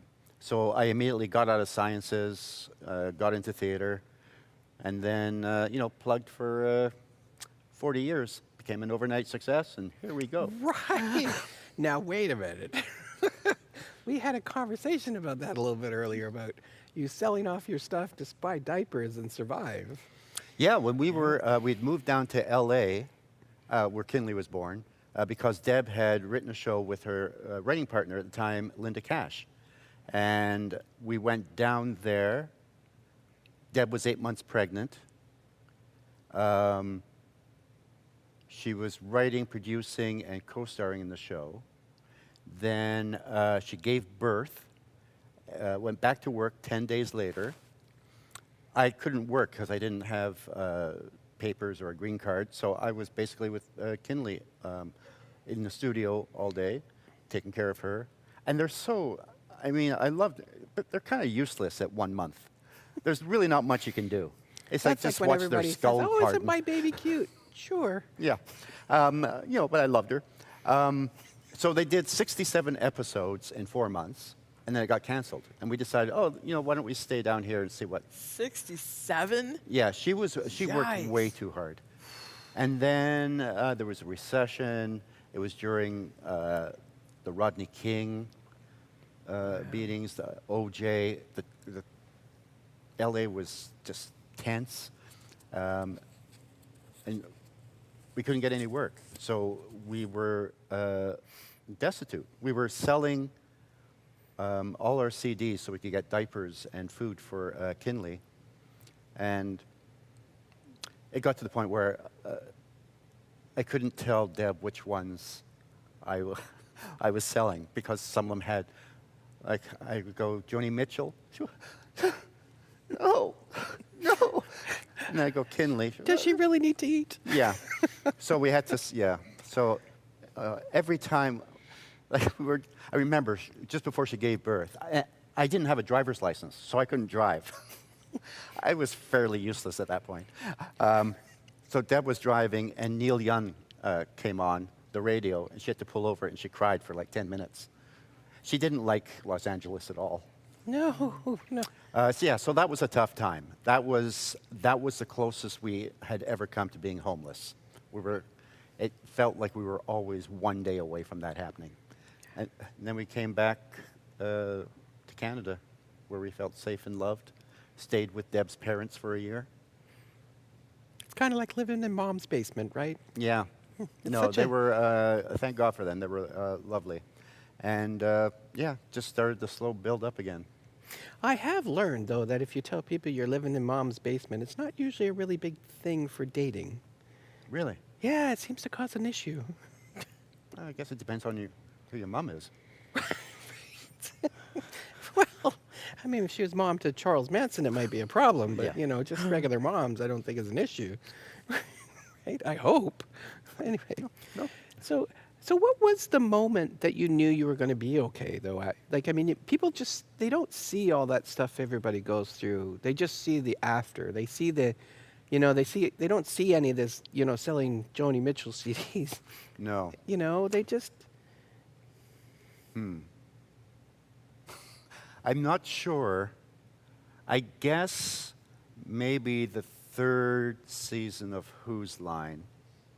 it took 3 seasons. Well, because you never. The show started in Britain, and I would go over there for 6 weeks. We'd shoot on the weekends. They would throw an incredible amount of per diem at us.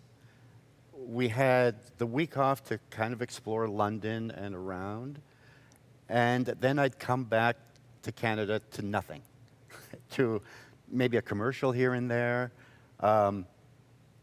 And then when it went to America, I thought, oh, this could be it.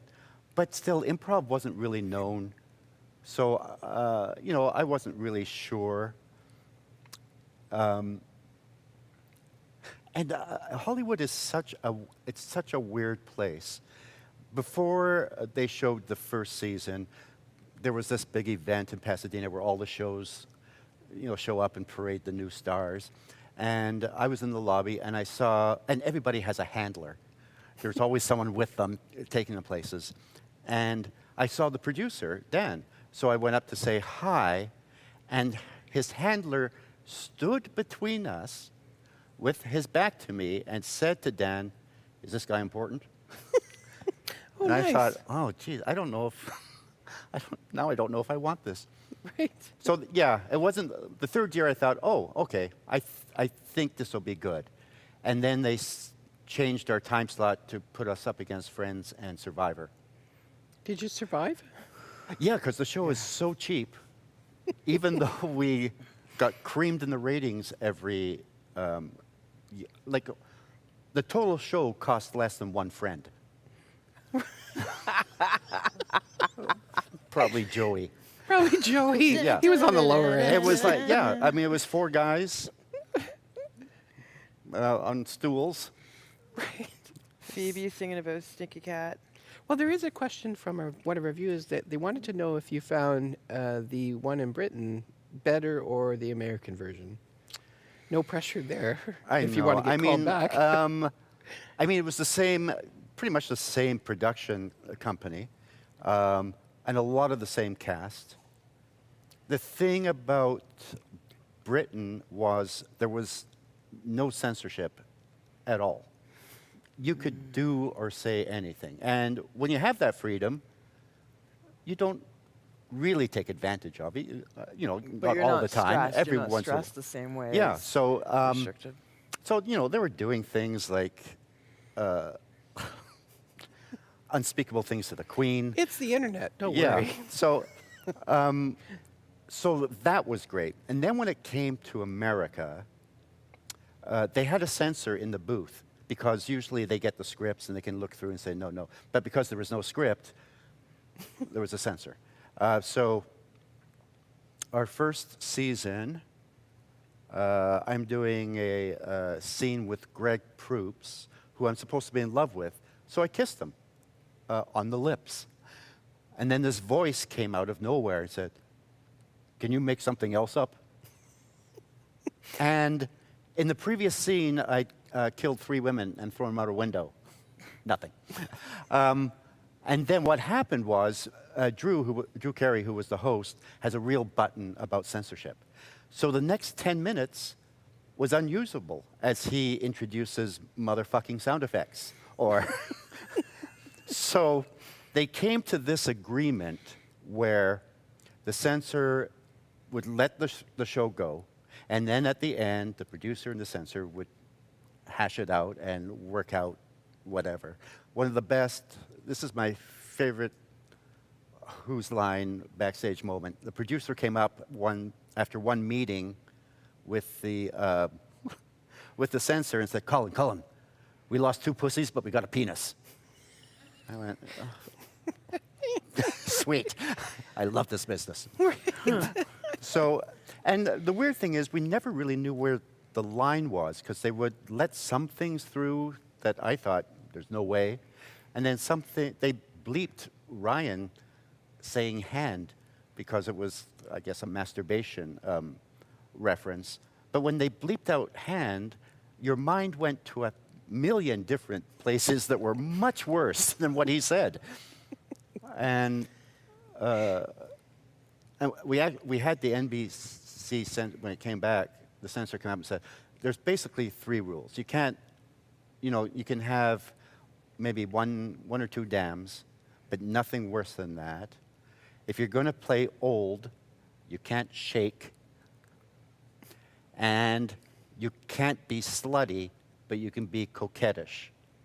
What? Yeah, those were the rules handed down from the 18th century network executives. So I play, I think my next scene I played an epileptic prostitute who was 80 and Who worked for Tony. Yeah. Right. Yeah. Right. So yeah, it's weird. Viewers just asking us if you you saw the stroke, right? Right. If you still stay in touch with anybody from Whose Line Is It Anyway? Yeah, Brad Sherwood and I have been touring for 18 years, so I just saw him last night. Ryan is my oldest friend on the show. We grew up together in Vancouver, so I've known him for over 40 years. He is not, he's one step above Amish. He doesn't understand technology. He, for the longest time, didn't have an email or a computer.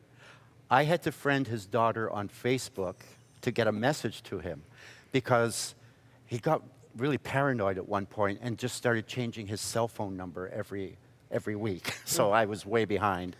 And I went, hey, honey, we met. It's Uncle Colin. Can you tell? And then once Trump got elected, he got a computer, got on Twitter, and now just tweets anti-Trump stuff all the time. Oh, good for him. Yeah, it's been cool. And then we've actually done a couple of FaceTimes and Zooms together. Wayne had a new show that I guest starred on. Greg, I see a couple of times a year. Greg, Brad and I did a tour 2 years ago to Australia and New Zealand, which was a lot of fun. So everybody, it's actually a great group. It's so rare not to find a dick, and unless it's me. Crap. It kind of depends on the room you're in, Yeah. right? Geez, I didn't even think of that. It probably is me. Right. Oh, you slap one script girl. No, but we all get along really well, and yeah, it's a good group. That's so awesome. I think I was going to say dicks aren't hard to find, but Not really. No. They're everywhere you look. everywhere. They're everywhere. They're always like in your face. You got to knock them away. Like it's just terrible. Oh my God. Well, maybe I don't. You want to take that one? Mouth is full. No problem. I'll take it. Right, you can go. Oh, no, is it my turn? It's your turn to take it. Right. Well, Colin, I don't know how we can thank you. I mean, you've been a true inspiration as a parent, and I think that's amazing. I think the fact that you came up here, and I remember when North Bay asked you, you were very quick. Oh, to I say mean, yes. I gotta say, I mean, part of it was just to get out of the house. But you know, I'm Flower always shops are only 4 hours for the flower shops. We're good. yeah. I'm you know, it was my honor. I'm always glad to be a part of Pride, and you know, any way to get the word out. And, you know, I would say aim bigger next year. I could probably get you Wayne Brady, Oh, jeez. or at the very least, a Wayne Brady impersonator. Right. Oh, good. Maybe we can get Ryan off that computer for a little Oh, you'll while. never get Ryan. That means he has to fly. He can't fly. Why is that? He's a pussy. He developed this fear. There was one time he was on a plane. He was going somewhere. He was in Seattle. Oh, he was going to Seattle because that's where he lived. He sat in the plane. He goes, no. Got up, left, bought a Winnebago, and drove home. So what you're saying is we should ask him now. Yeah. People always, you know, when we go back, we'll do a scene and then we walk back to our seats. People, for some reason, say, "So what do you guys say to each other?" And it's like, I don't remember. There's only one conversation I ever remember as we're walking back, and this came out of nowhere. He said, "Hey, do you carry extra, like sweatpants in your carry-on?" I went, "No." I went, "Why?" He said, "But in case you shit yourself." I said, well, first of all, I've never, that's never occurred to me. Is that something that he goes, Happens. you never know. Never. So that's where his mindset. Right. This is a local area thing, right? Hi, Ryan. Oh, good. Oh, well, you know. The cool thing, actually, though, what I do love about technology is if we do go big or go home next time around, we can always do like how you guys perform, because you do it virtually. Yeah. That would be awesome. Yeah, like this was so easy to begin with. Like, So simple. Oh, I'm Can't talking believe about, no I'm one came up talking with this about next before. year. Right? Jared, next year. You got it. We got a year. We're good. a year? For the next Pride. Fuck. That's all I can say to that. Oh, anyway. Yeah, because it's real easy. Anyway. No, I know. How hard is it? Look, a couch, a table, some people with masks. Right, right. A few cameras. here and Camera there, we're all crew, good. sound crew. You've got your sponsor. Yeah, well, we've had many sponsors. Actually, that was the biggest thing that made it work this year. Yeah. If it wasn't for them, we wouldn't be here. Sure. Oh, so keep giving so we can keep doing this every year, bigger and better. Right, right, right. And we will do live commercials for your products. It's a good thing I've got your cell number now. You're like, wine. You'll be changing that on the way home. I can do what? What's this? That's Rental Rent to City. own. That's where the couch and chairs came from. Yeah. Nice. Do you have stuff? Do you have trouble forming commitments? Not only with people, but maybe with appliances, with things around the house? Just rent. Rent until you're tired of them. So much easier than a relationship. I tell you, rentcity.ca, they're the leader in home staging and retail sales. You'll never be sad, and you can always give away the thing you don't love anymore. Do they have rent-a-husbands? They may. Okay. They have everything. Rentalcity.ca, the name that should be on your lips.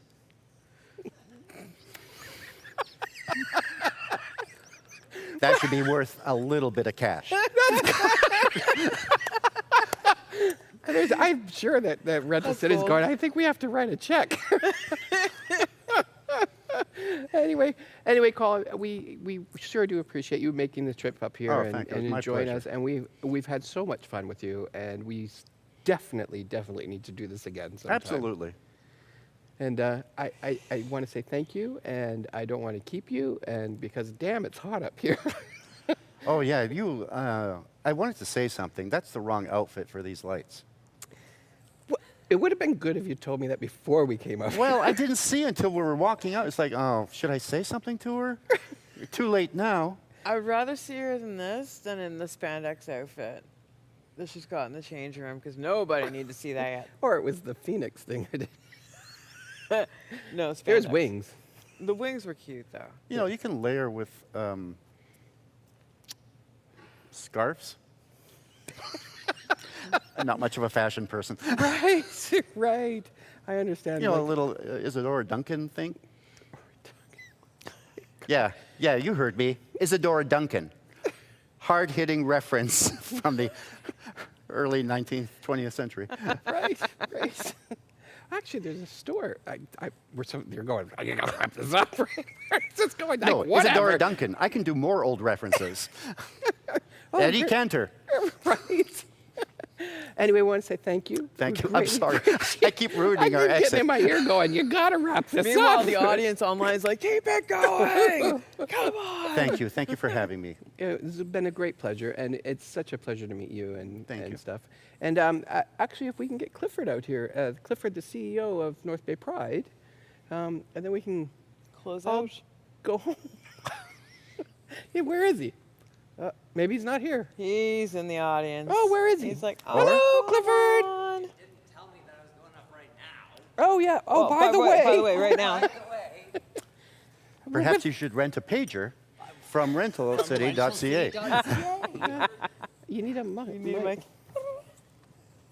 From rentalcity.ca. I'll get right on that I one. will ask that question. Oh, there's lots of lipstick on your cup, Jerry.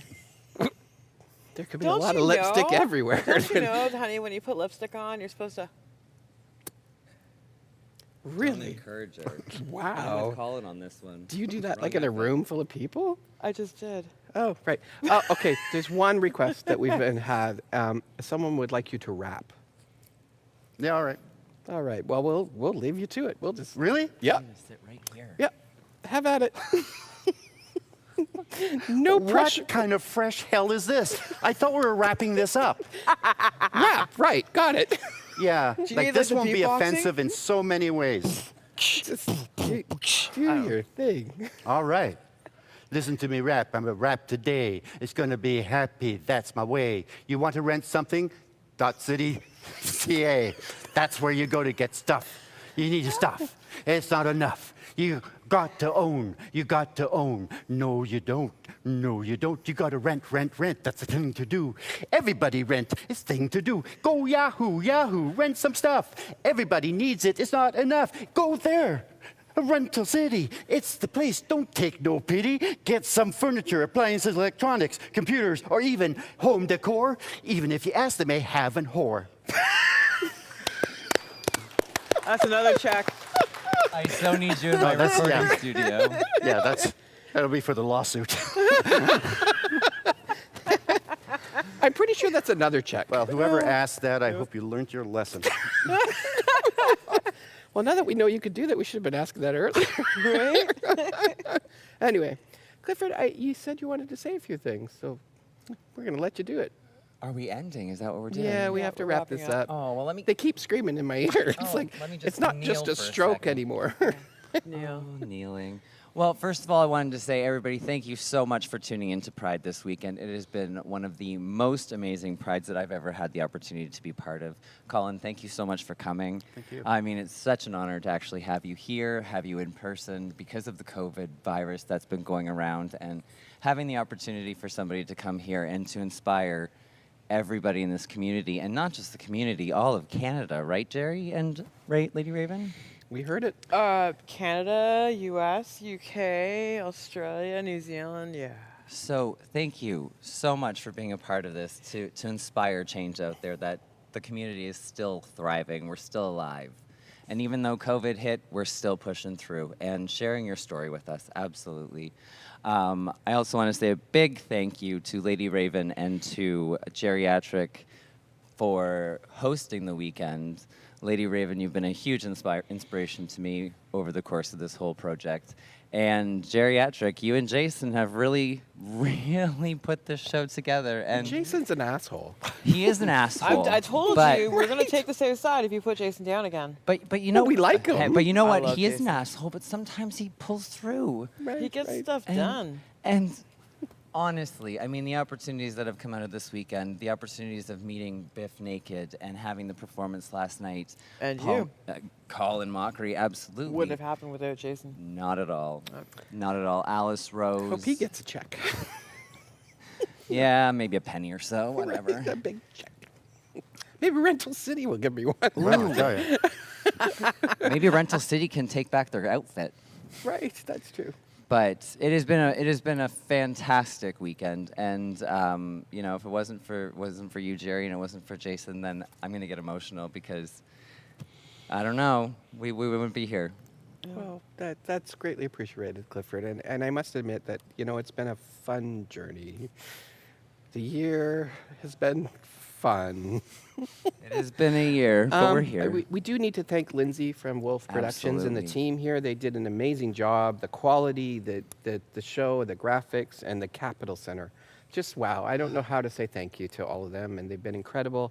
And, you know, I'm going to do a little shout out to Mom and Dad and Mom. Yeah, I've got 2 moms and 2 dads. Oh. Lucky me. Mm-hmm. I think if it wasn't for them, I probably would have been in jail for murder. You know, at some point. They have good food in there, I hear. Right. Anyway, we want to say thank you for joining us, and please, you know, share, encourage each other. You know, remember you're not alone. Never underestimate your voice and who you are. And I think that's extremely important. And for that, North Bay Pride is signing off.